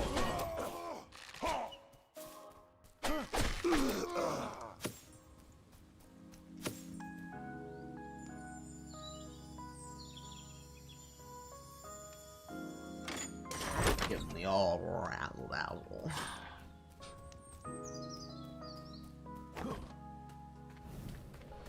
Ooh, good. I don't even have to turn around. There's another land of pools.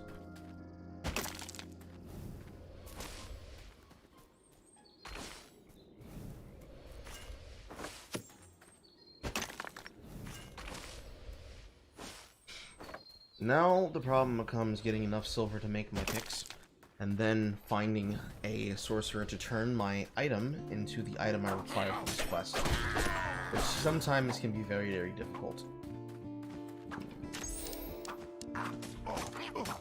Bro, you gotta stop storage.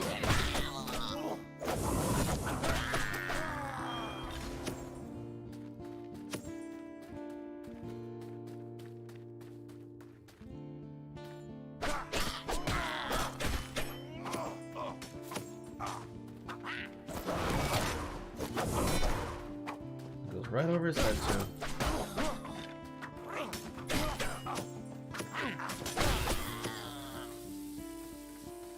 Careful of that right there. The lightning pimple hurts.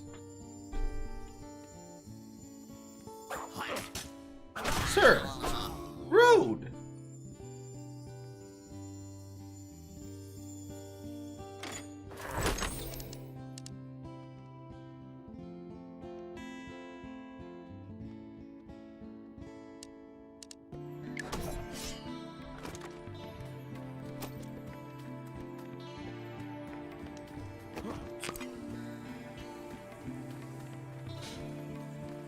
Oh, there's one last thing I forgot to mention. Events. occasionally, events like that one will pop up on the map. The game requires you to do them because you need the material that they drop in combination.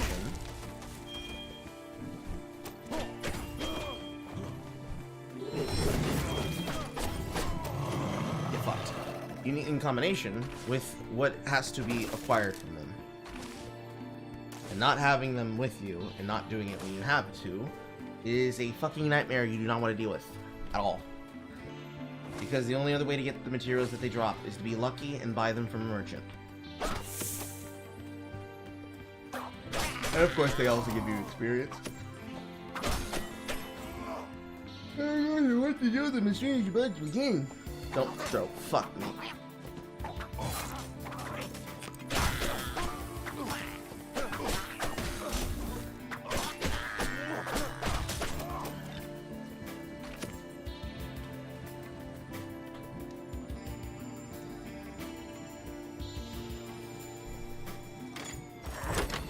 Good. Okay.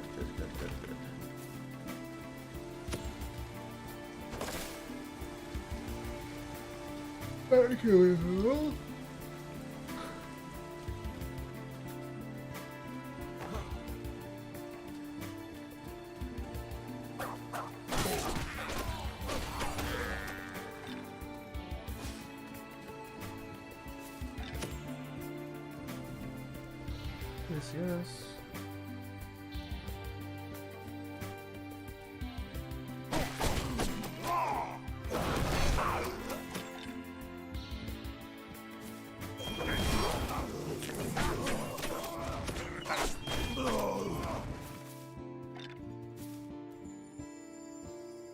Good on my fire region.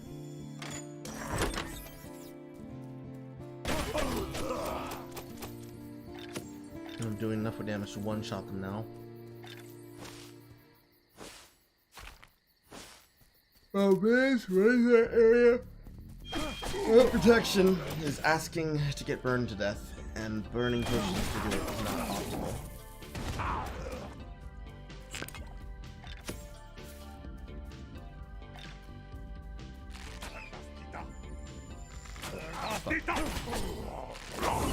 All I'm asking y'all to do is let me loot your shit and not hit me.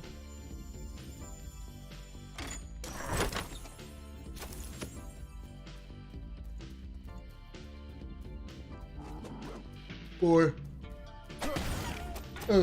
Here.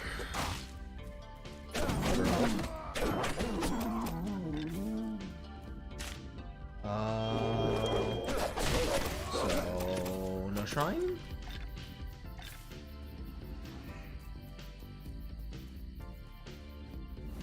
Game. Shrine. This is a dangerous, precarious situation.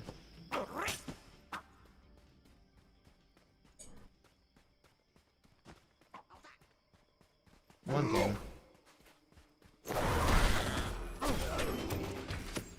Thank you kindly.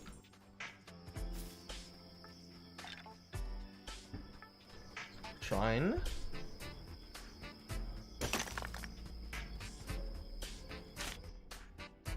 Oh, that's thick. Shrine.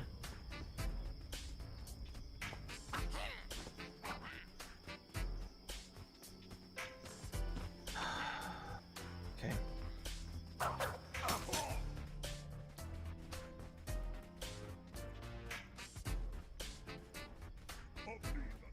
How much health am I willing to leverage?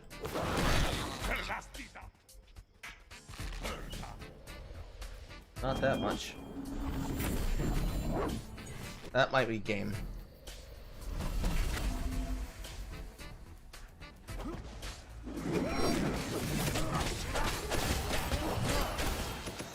Almost.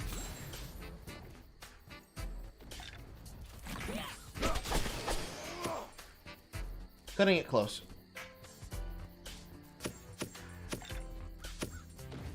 And that's why we respond to blood moons on time. I do these things so I can demonstrate why I harp about things like mechanics in lessons.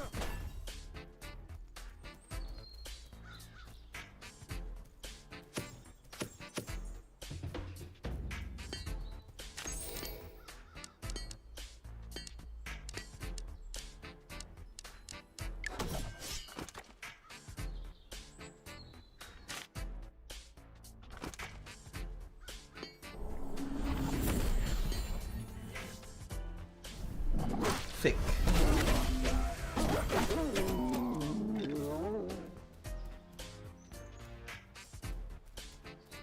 Now, can I please, may I have, thank you, a shrine?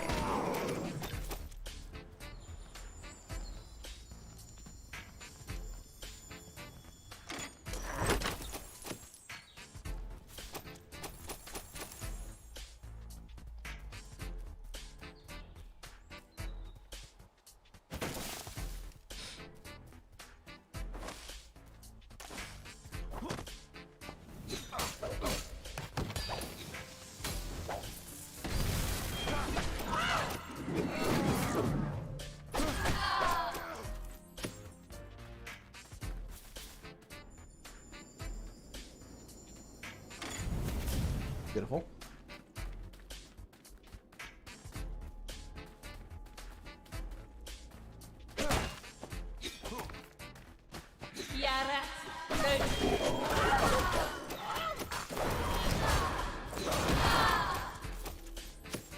No reaction for you.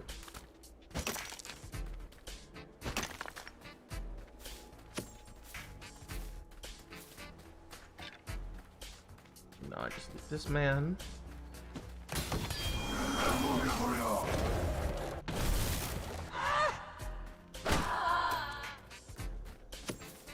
Beautiful.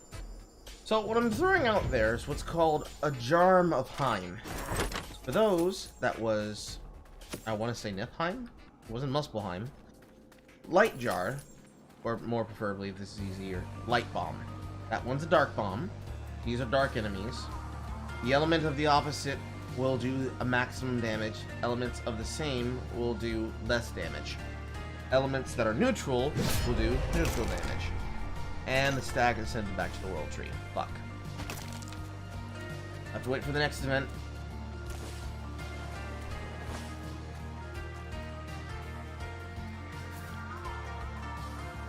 Boar.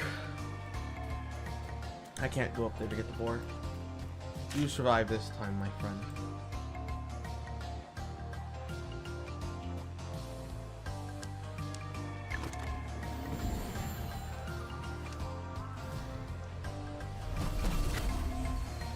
Alright, silver time.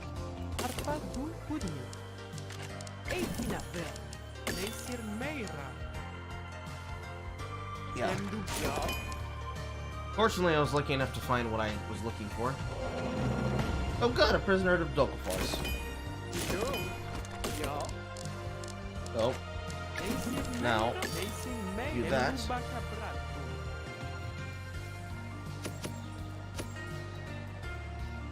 I'll come over here to this man.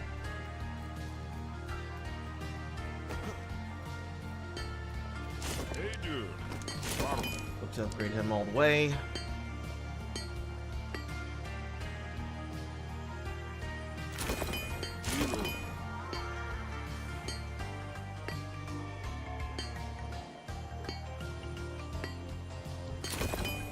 Beautiful. Okay, that's gonna work.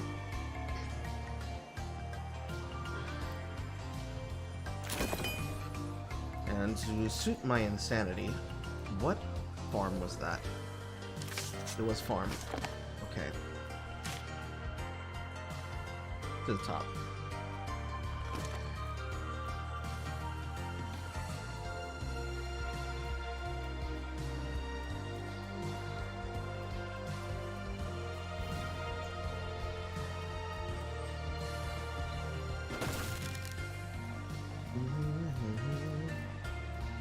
So, I'm on course, but I need a lot more soul.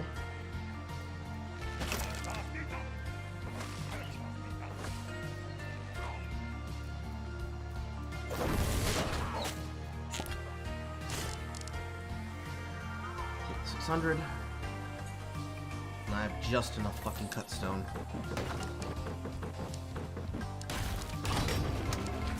Good. I'm looking for a sorcerer. That is right. Indeed.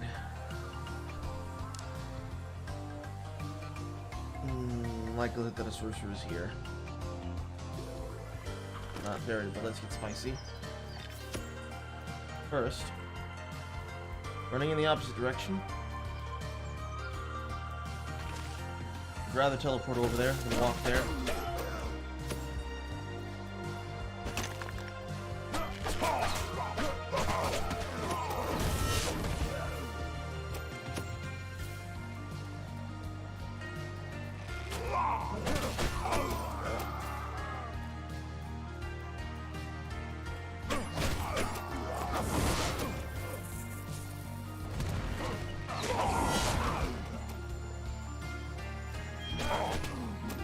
Rude.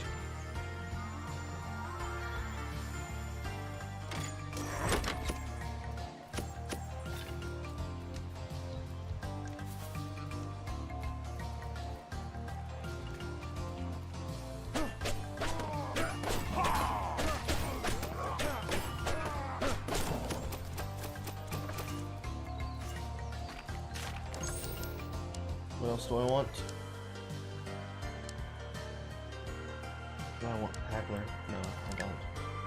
I want Rune Carver. Not really, no.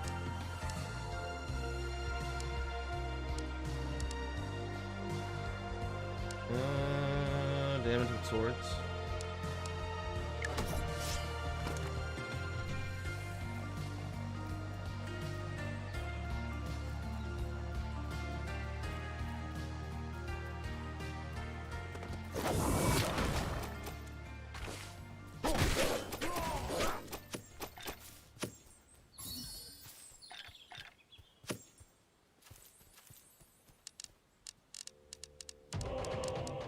Another Jotun.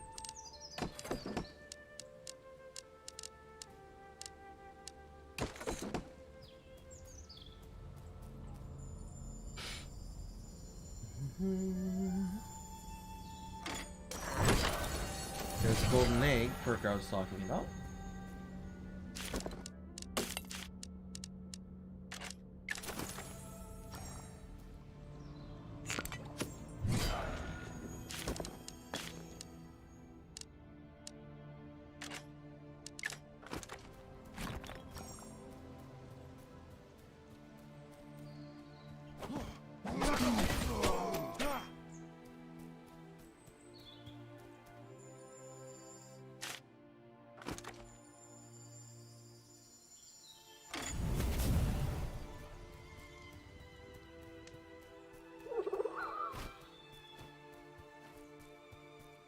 It wants me to attack a new camp.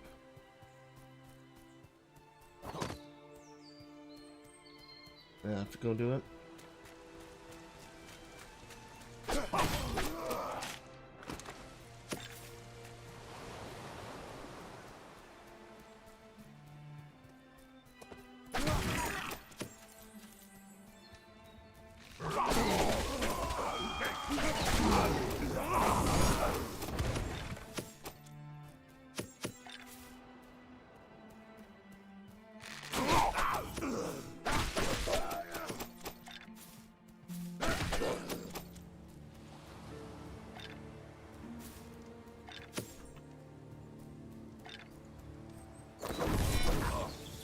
Just click.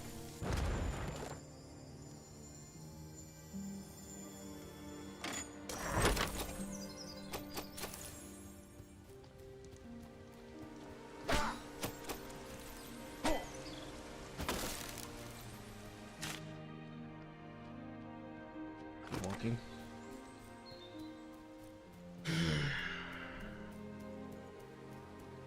I need to find the dude. Because if I can't find the dude, this is going to get really hard really fast. So, the problem that I'm having right now is that I need boars. Because I need to have silver, and I also need to have furs. Arrow Fur is the first armor set that has a good resistance total versus cold and hot. I cannot fight in this hot zone and do any of the shit in that area until I have that item set. Of course, this will work against nakedness, but nakedness. I could alternatively go into the area with a fireproof potion, but to do that I need materials, and I'm kind of looking for those materials right now, and I'm not finding the ones that I need. I'm going to stress.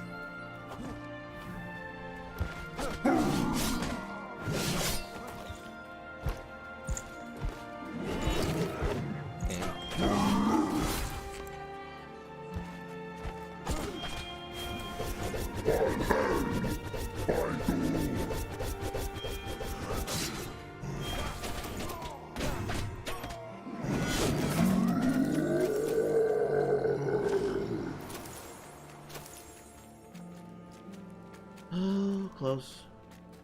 I should have died for that misclick.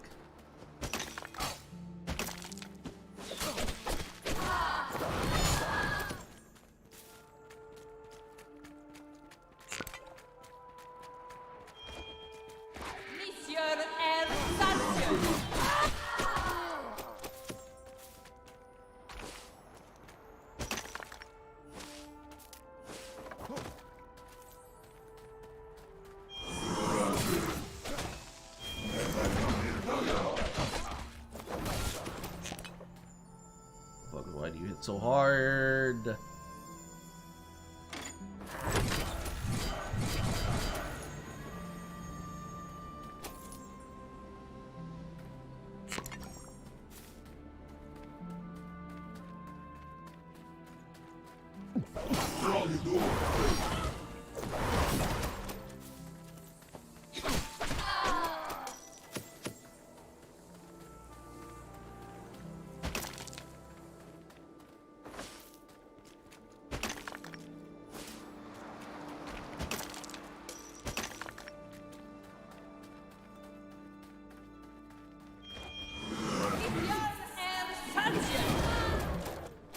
Why did that one instantly blow up?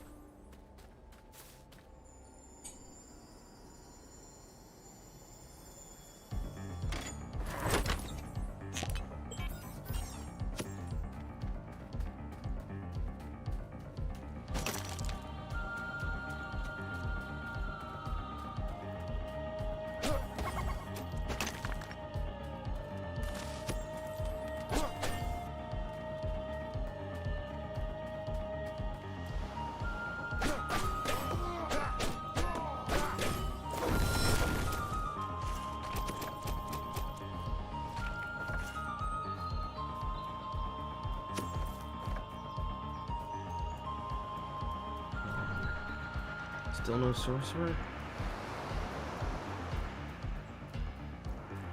Good.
Another horn.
this dump and put it into her so I can get the last of my shit and try and craft up the rest of these things.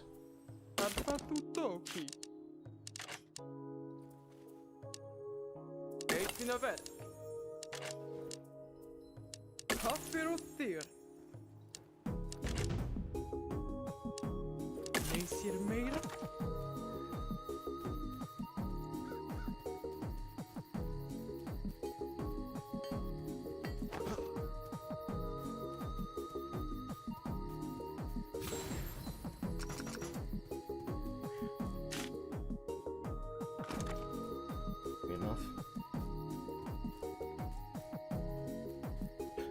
I just dumped all my souls.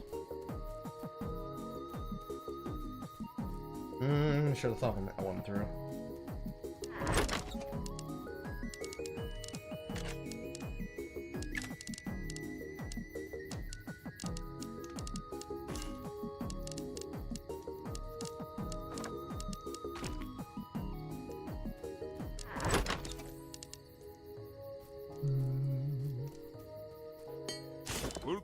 Okay, what can you get me?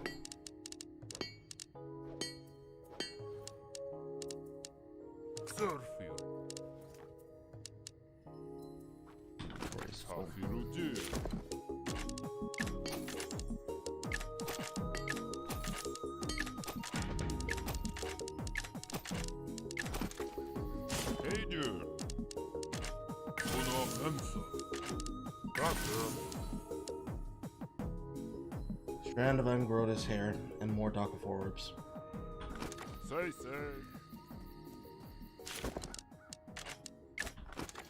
Alright. This'll do. Not the best, but will do.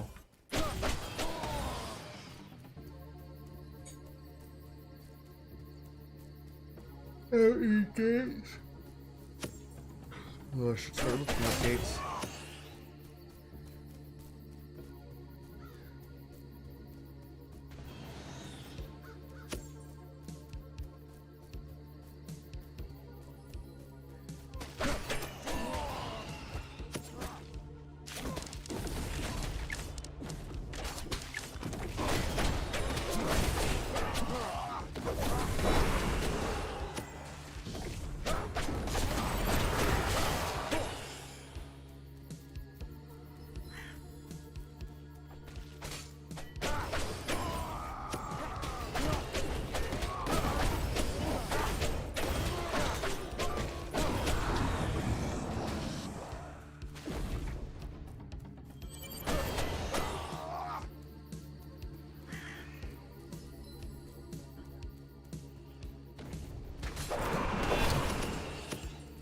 He is putting the work on them. Fuck.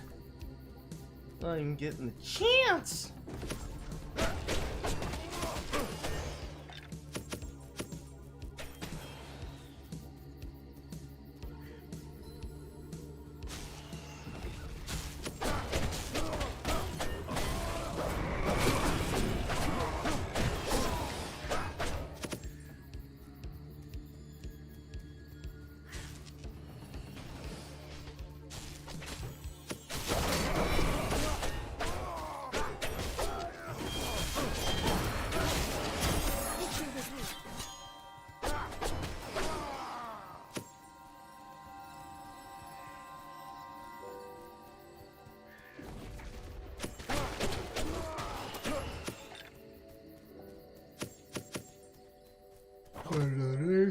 Vulkanir. Spikes for that. Frozen talisman. Under barrel. Not enough silver. I'll take the shield.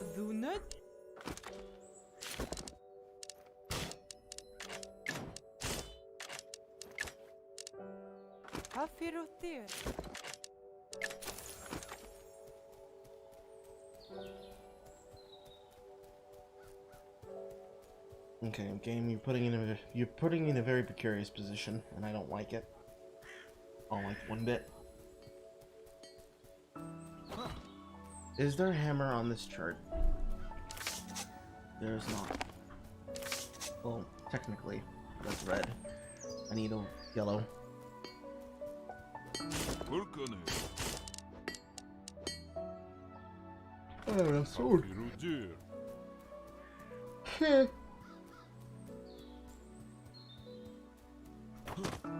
Arpaduguni.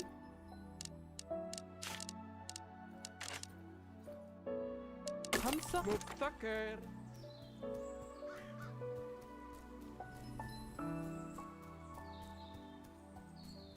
Heydur. Uno Hamsa. You want more learn spikes? A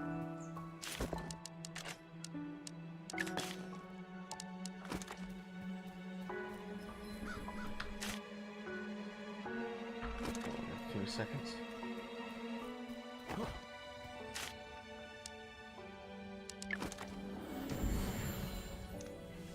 Have a towel back.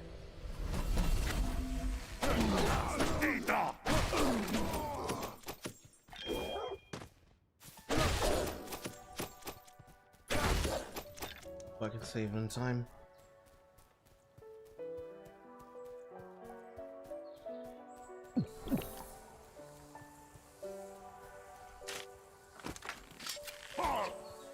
They're on the fucking hill. You're on the fucking hill. Please tell me it's a joke. Please tell me they're not on the hill.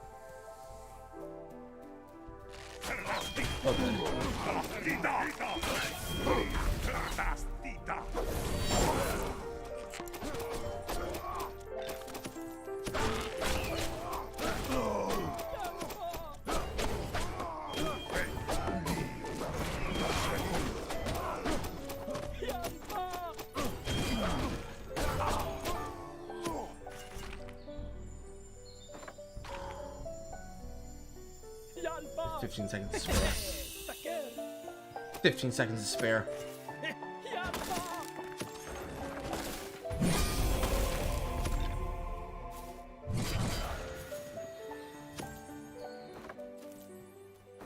Sheesh!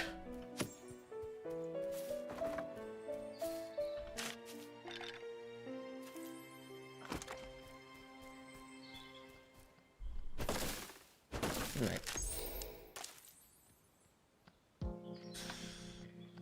Yeah.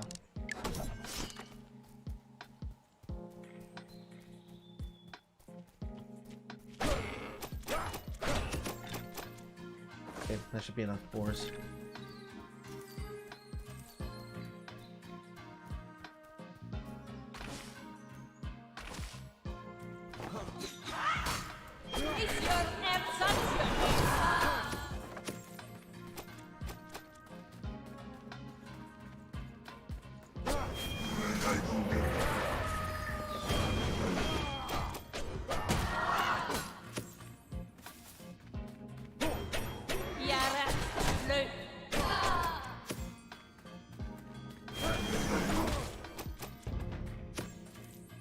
Of course he is.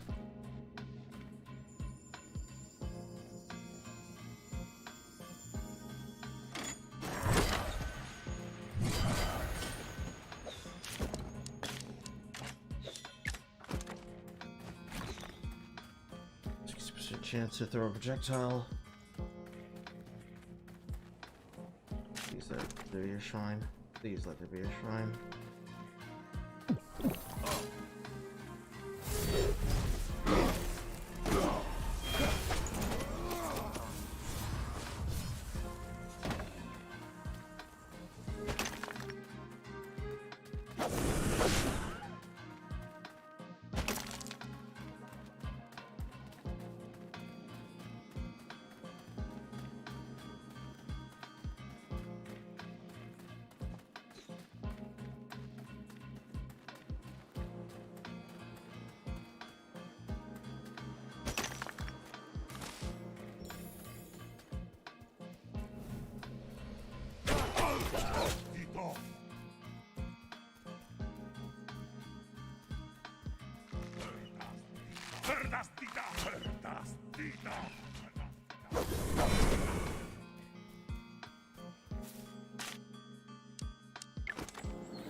How close are you?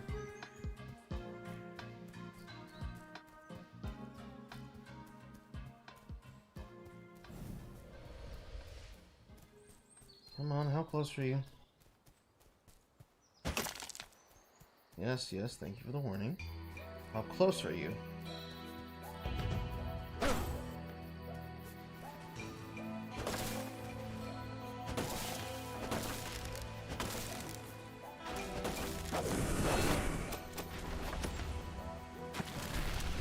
That close. Fire.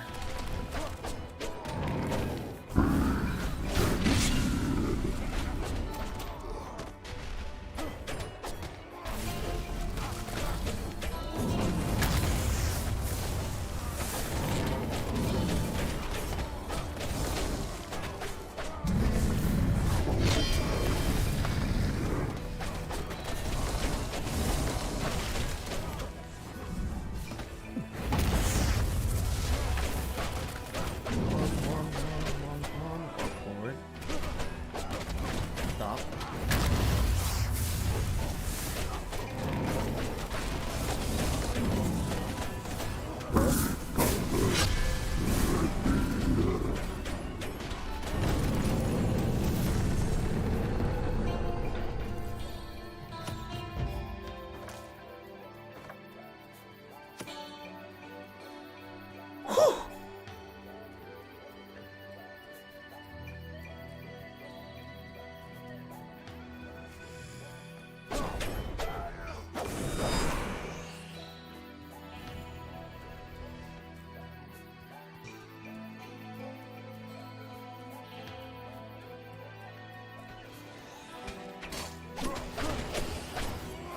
Still trying to regulate.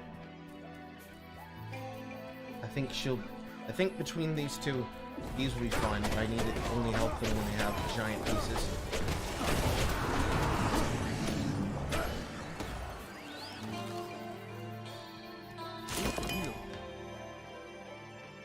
Proper force should be able to handle it.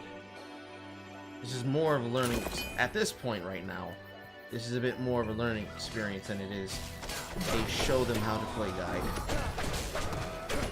Because usually I do not make this far up on solo, because I try to loop faster on solo.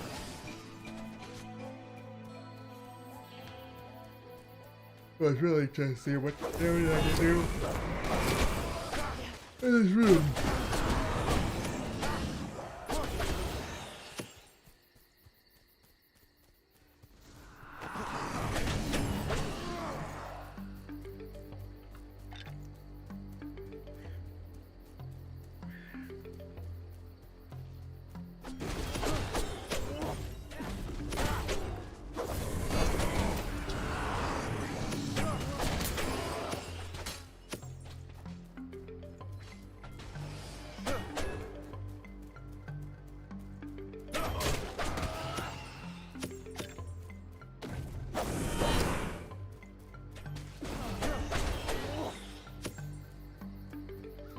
Villagers, all that ass indeed.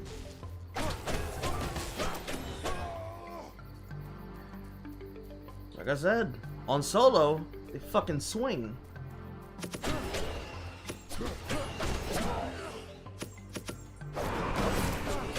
Imagine what the archer towers must be like.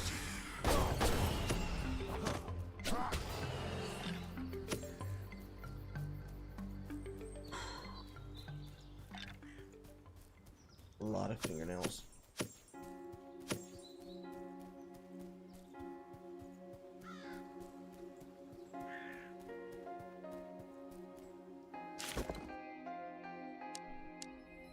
Sit in. Kilo. Serpent. Bolivir. That's all in Sunken and Midnight and Dogfire.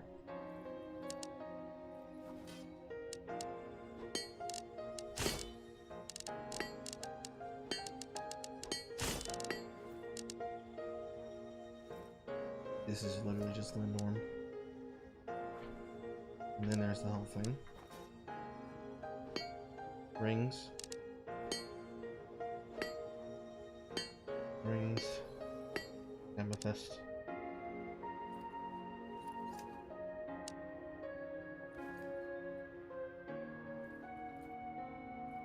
More rings that I don't have, and crowns. That fucking sucks. Okay, I have to go with the sword.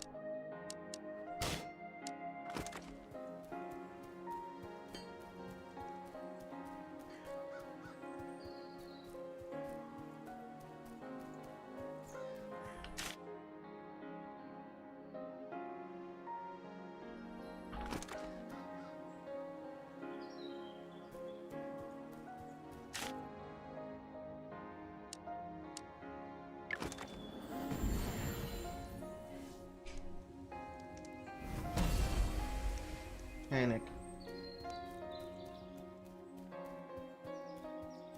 Stuck behind a major crash for the last dozen miles. Ooh. You okay? This is the other driver, okay.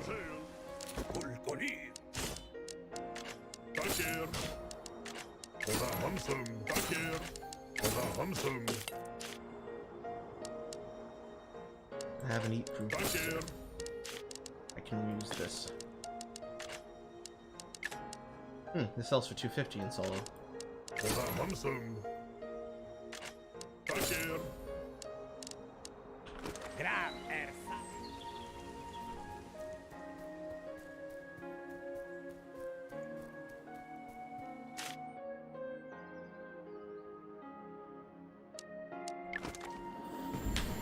Please have enough for a double. Please have enough for a double. Please have enough for a double. Your tune.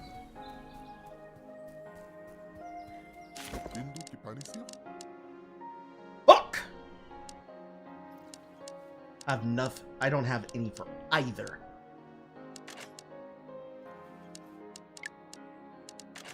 Okay. Let's switch who it is. Nee, una unflavoured.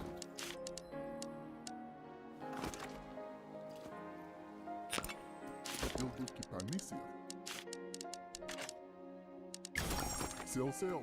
Just how it's gotta be. It's how it's gotta be.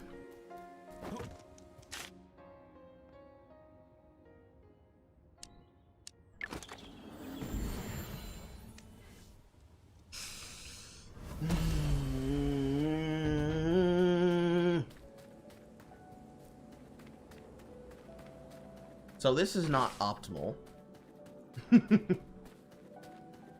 In multiplayer, if this had happened there, it would have just been a, oh well, somebody else is gonna have to find it kind of situation, right?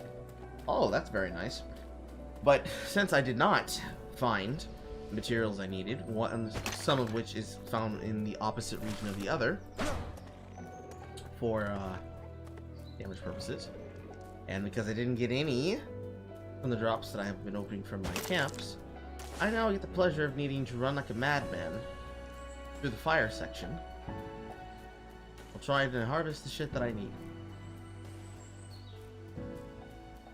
Not exactly what is fun, because it's not.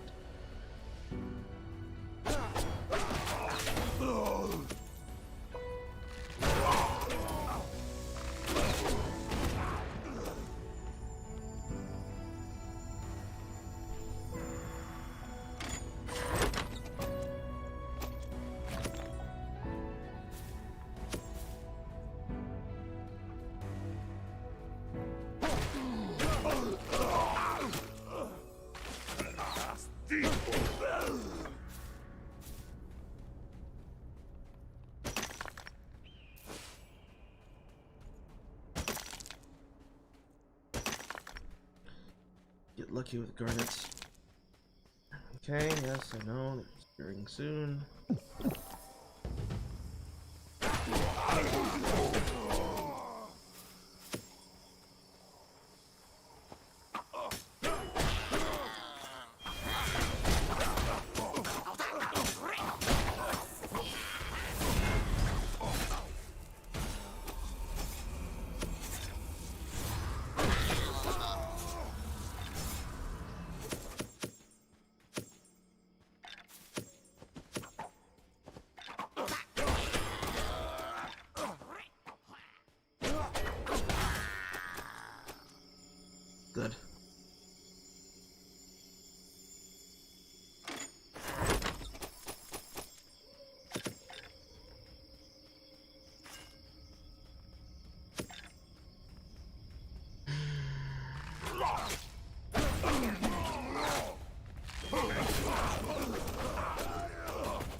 Another one. I think that's the fourth one.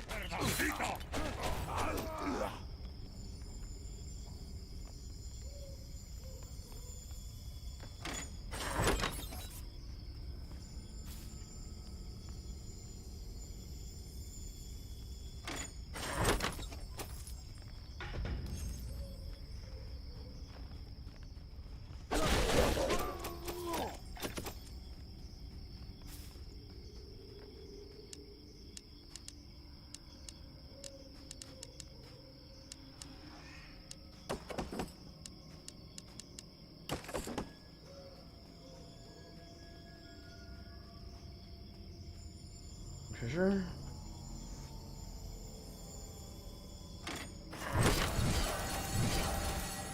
Golden egg. Soul's potion.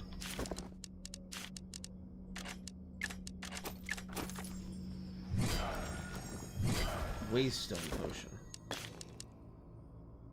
You okay? Yeah, that's fine.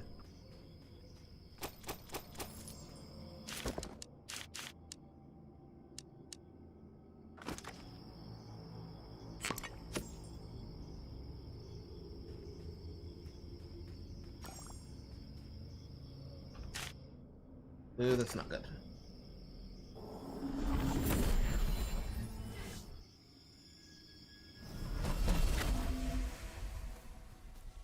Very not good.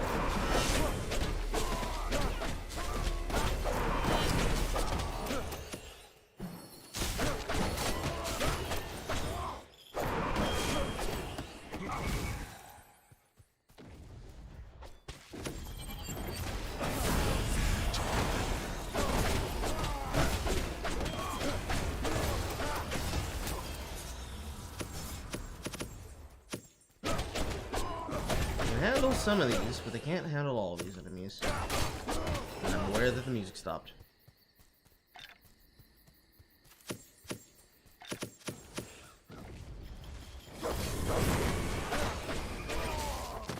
None of that, please. You're exploding to yourself.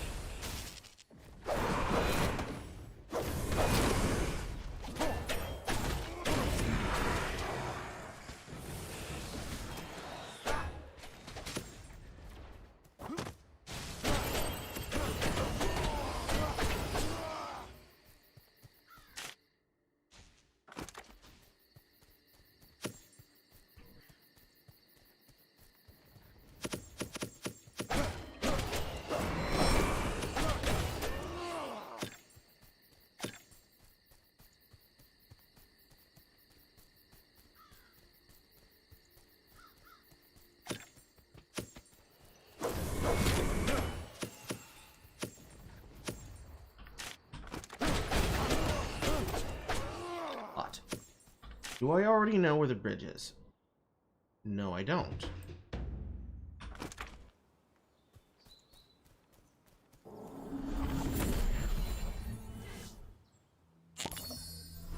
Waystone potion to immediately recover my waystone travel.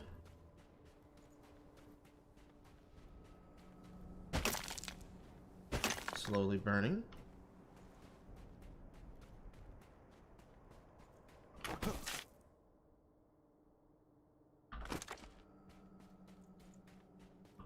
And that is why we bought these potions. For exactly that reason.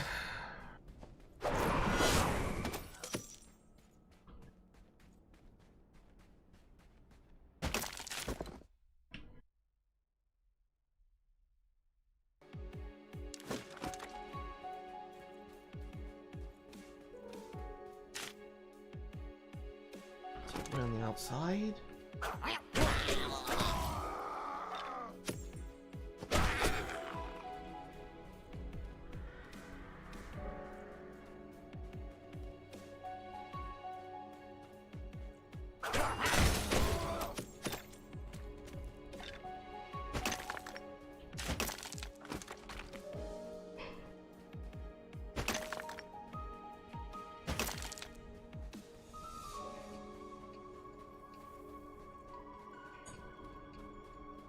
When I can find the bridge and I can dump these souls, then I can be safe to Be sure to get fucked for it.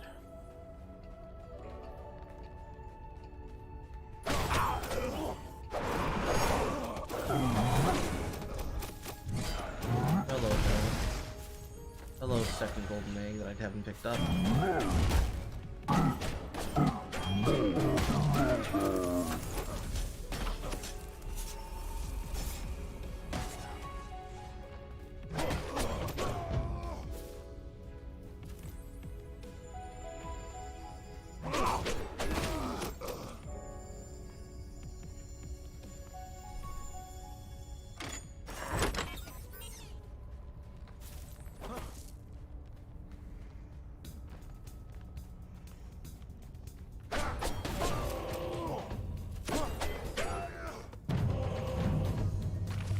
Another stag, and he's right on top of me. How convenient. And it's directly attached to a beach.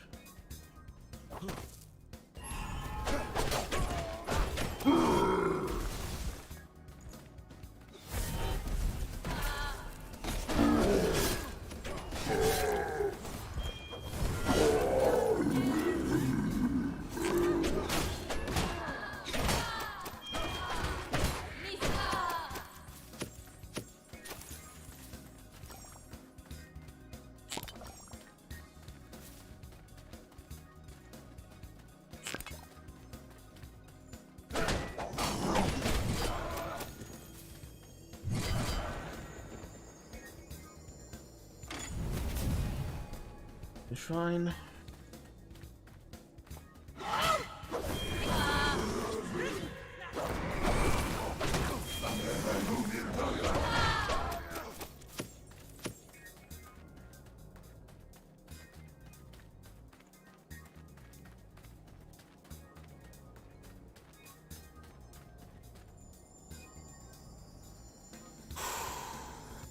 Breathe.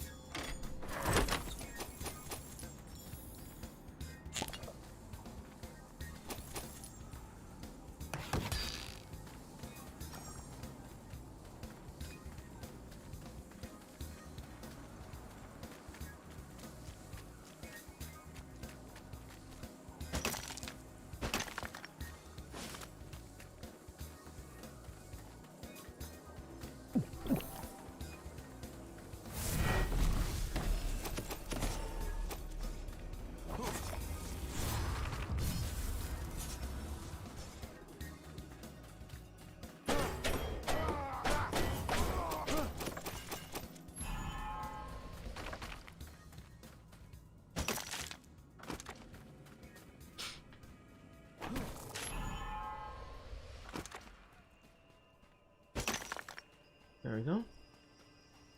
Here, Mr. Stag. Let me pet you.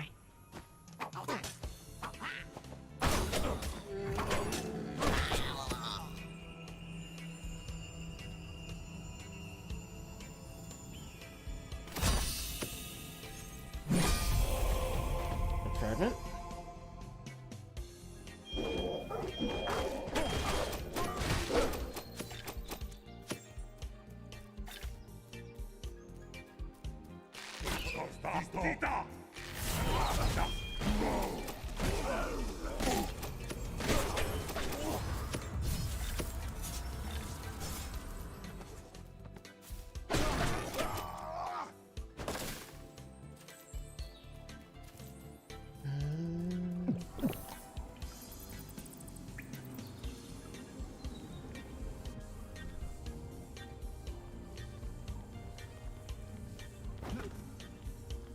I'm not falling to death.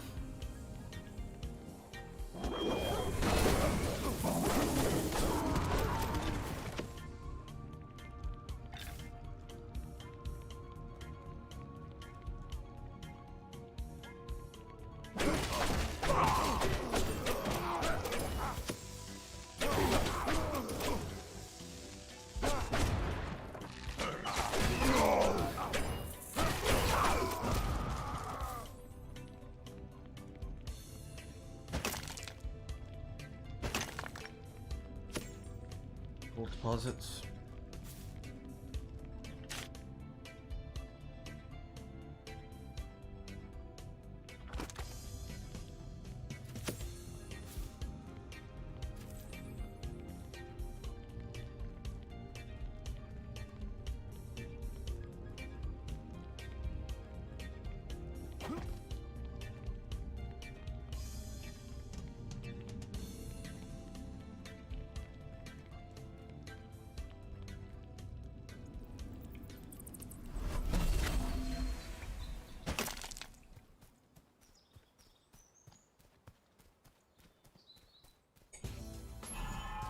There's gotta be another way up.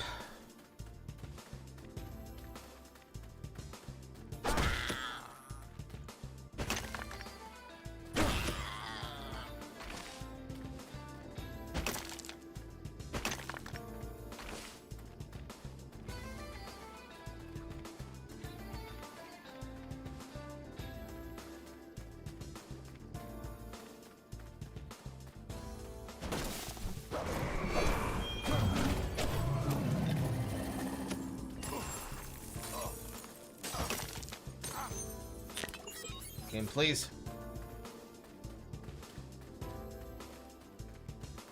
Is that it? Is that it? Is that the man?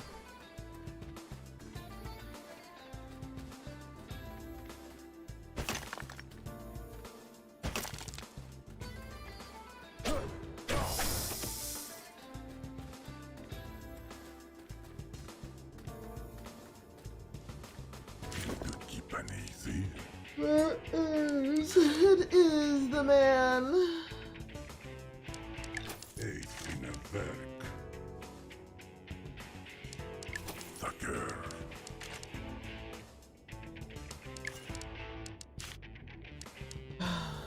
That's not the artifact I'm looking for, though. Your health.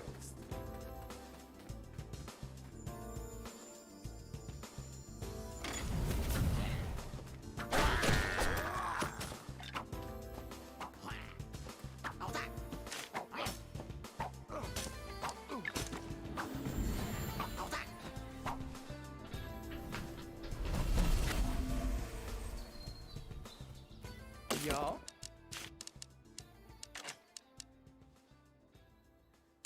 Handsome till hjälpa. Lazy mera.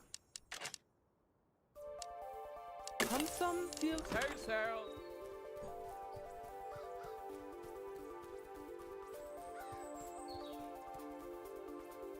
Naces lang Gemma.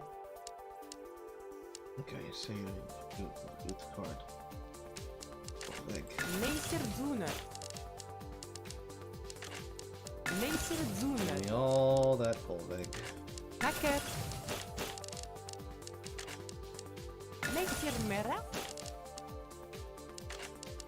Nacer Zuner. Tres Fortun.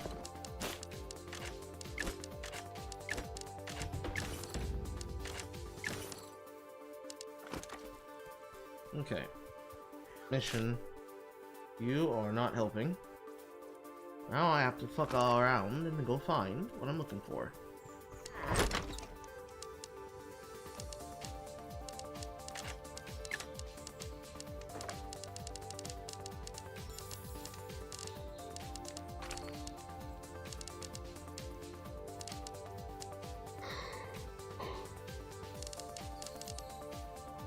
Last one.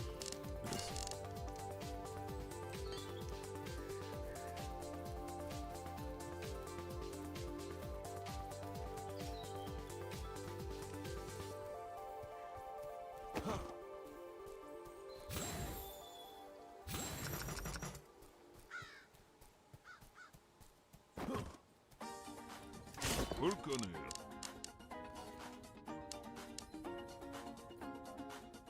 Stone, Brodus Hill, and still don't far.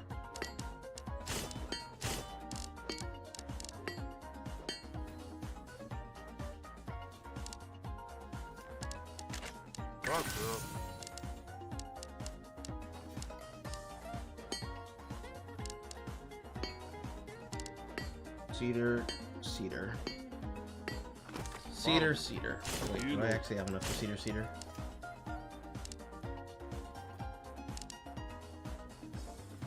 Ten, 9. No, I don't have enough rings. I could have enough rings after this night. And it's not guaranteed.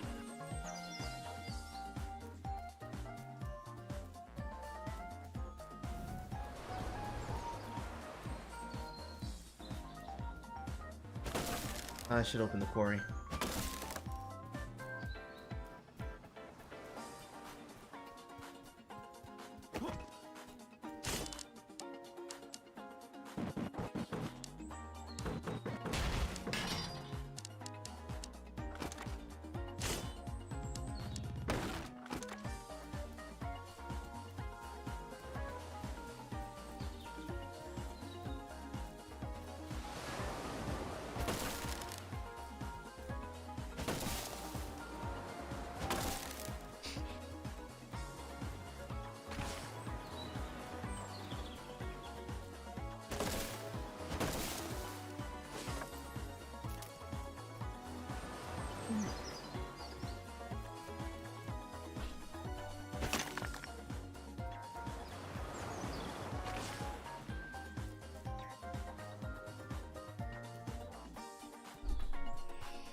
There's a very high likelihood that it's just further down.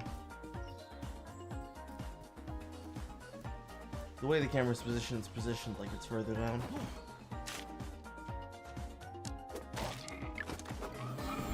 Hello, boy.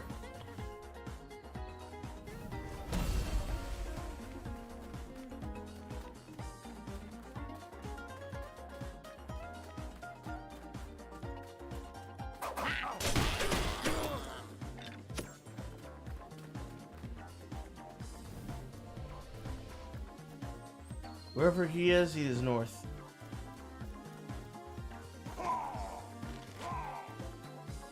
Another sorcerer.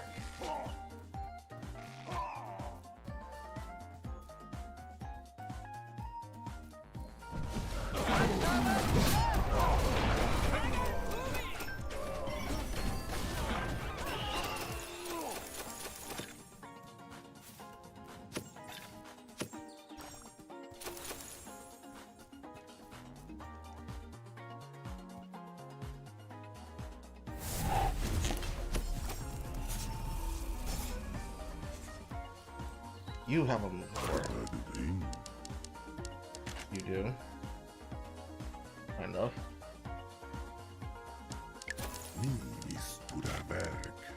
Yay. Found it. Yay.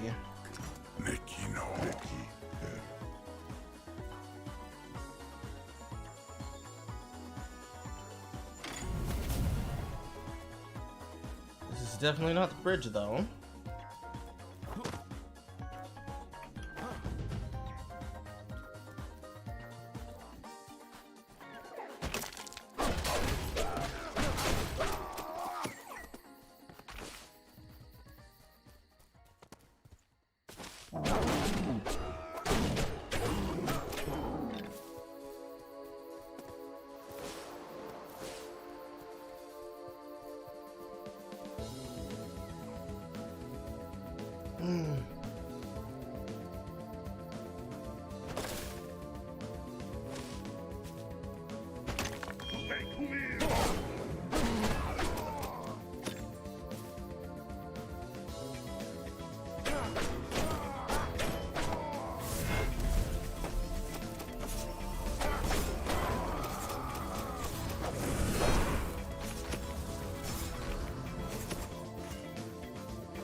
Overpass.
Hello.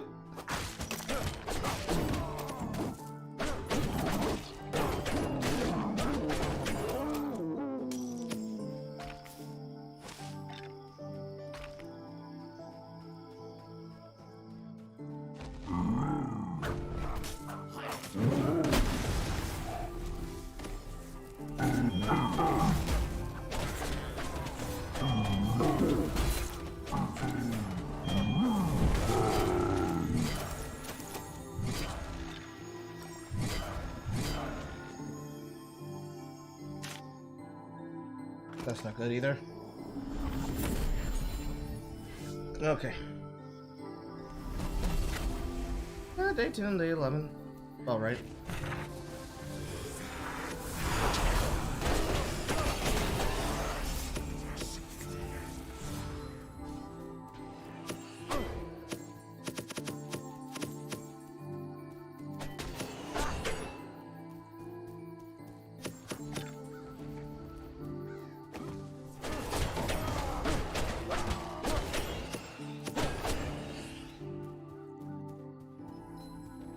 Where'd she pass out?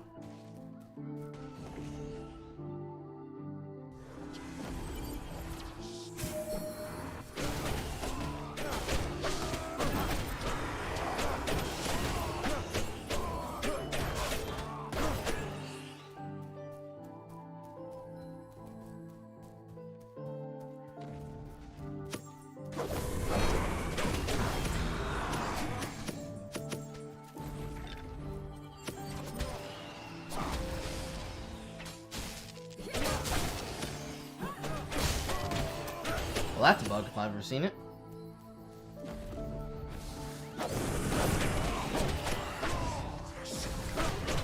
Jotun is close to my village.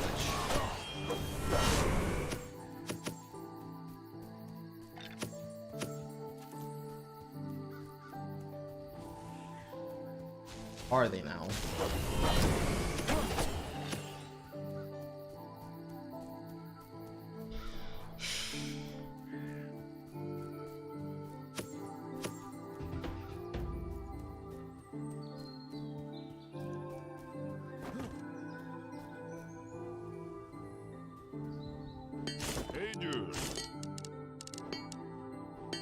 Now I have enough.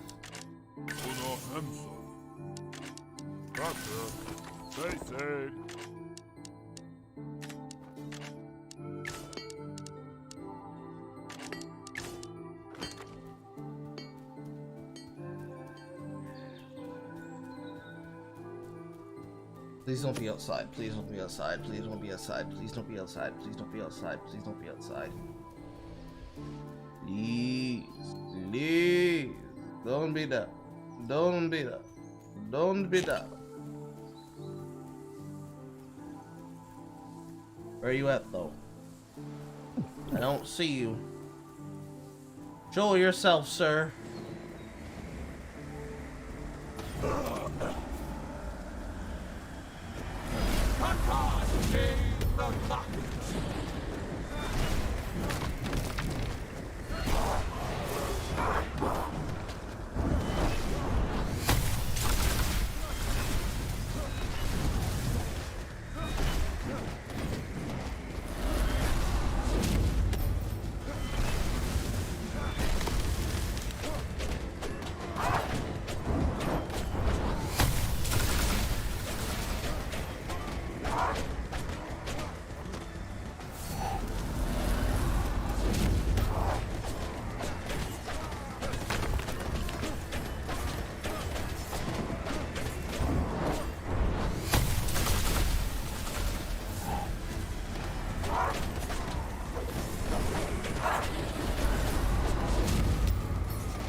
His body ate up the fucking projectiles. Ah, what a maroon! Get skilled, bitch!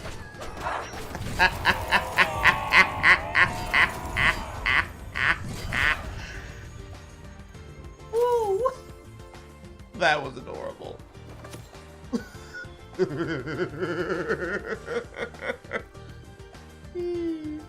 Tee-hee. Tee-hee-hee-hee.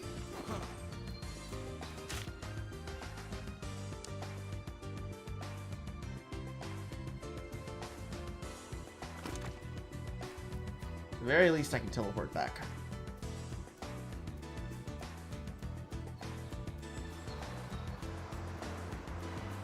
I think I've done enough wood that I don't need to have extra wood.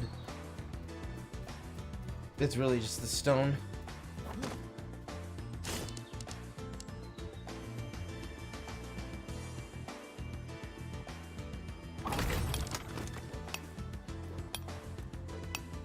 Yeah, it is. It's really just the stone.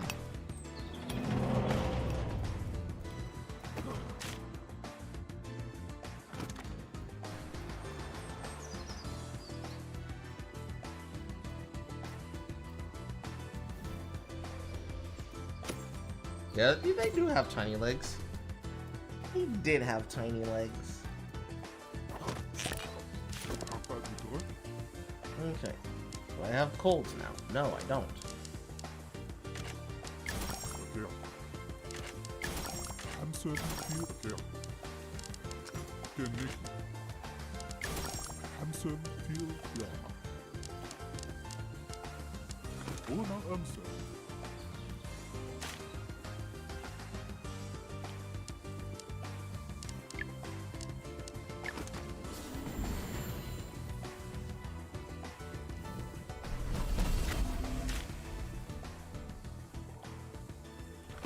Oh, I forgot about my quest.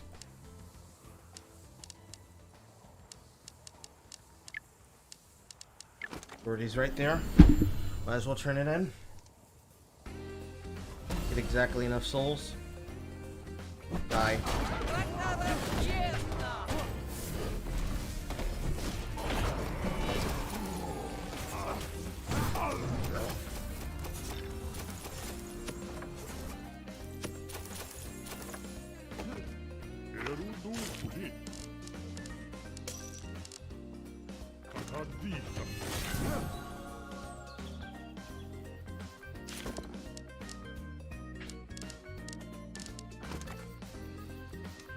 Imagine if we had been able to finish that quest earlier.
Are you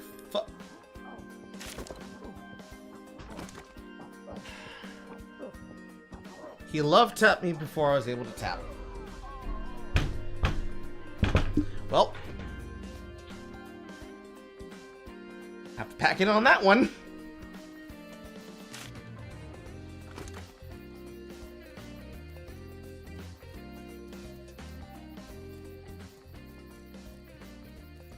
Got to pack it in on that one because I moved too slow.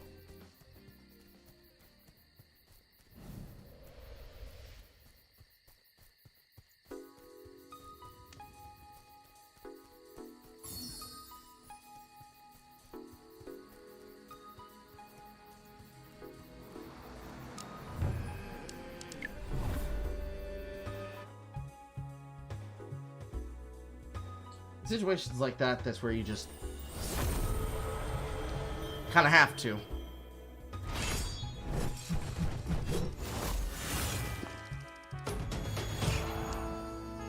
Because if I don't back out there, I don't get my horns for killing Jotun. And eventually, the amount of time it takes to try and collect more to hopefully find the bridge means I lose. And that's why pathing in the beginning is so fucking important. Because I got unlucky this time and I didn't find it right off. Shit.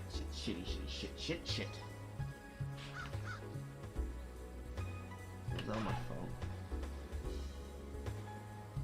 Sure. This is my cell phone.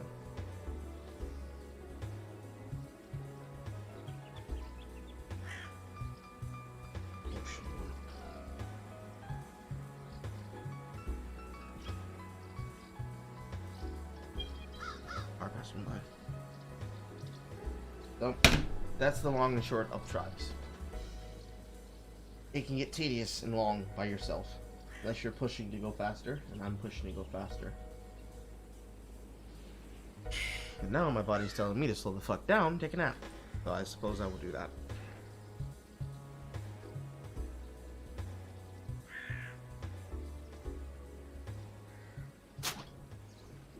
Anybody have any questions before I leave?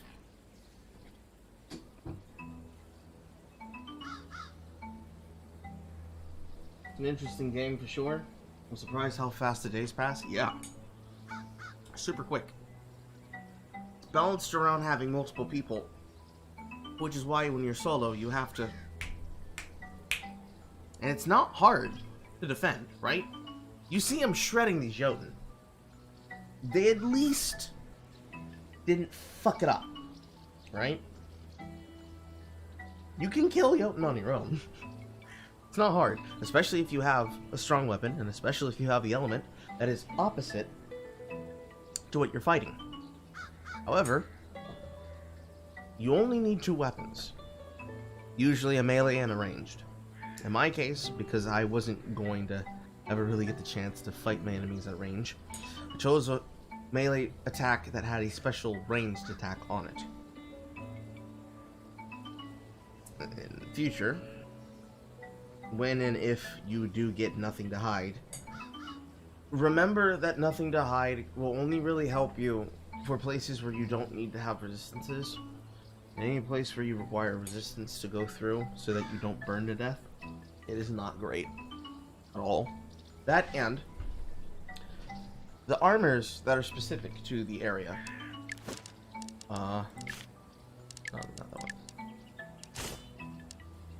The one that I was equipped with. This. The armors that are proofed against the type of effect that will affect you. These ones only help you in the area in which you're in. You can mix and match these, right? You can mix and match these.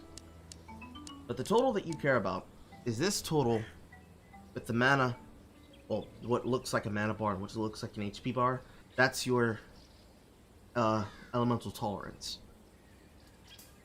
You care about the one that gives you the most protection where you're going.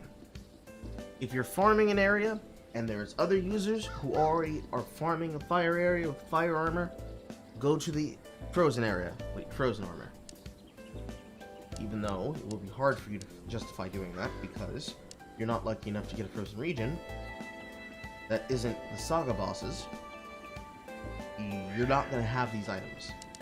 And remember, with all the crafting I was trying to do, specifically for these, frozen spruce can only be found with frozen trees. And vines can really only be found in only a few places. Namely, Smoky Highlands. So, kinda have to look in the places where they come from. Otherwise, you're not getting shit. And it was designed by that on purpose. So it's not broken, it's just different. Any other questions? I don't. Well, other questions, but thank you, Mom. First it took a while, and then you began mincing them. It's more like it takes a little bit to fight. It's like, think of it like the boss pool of the health of enemies facing the Untitled Exile. They don't die immediately, but they are dying quickly. Once you really get on top of them and you really find attacks that hit really good, like for that sword. Putting down an AoE because I know what path the Jotun's going to take to go towards my town allows me to maximize my DPS so that I can be able to kill him quickly before he ever gets the chance to get closer to the tree, as was before. This is important on a lot of bosses, but especially on the Dark Jotun, because she summons minions, and she is also extremely fucking frustrating to fight. So we just gotta keep those things in mind, and y'all should more or less be fine when playing this game. I'm feeling like for the next few Wednesdays, this might be the game that we play, so go ahead and purchase that accordingly. And then next time, we'll be able to do invited multi-man saga mode amongst survival and other things. As it invites off of Steam list, so get your Steam friends together. It'll be a wonderful time. Any other questions, ladies and gentlemen? Yes, no, maybe so. Plug it down to the hole. Dig a ditch, why don't you know? The network is not available. Why isn't the network available?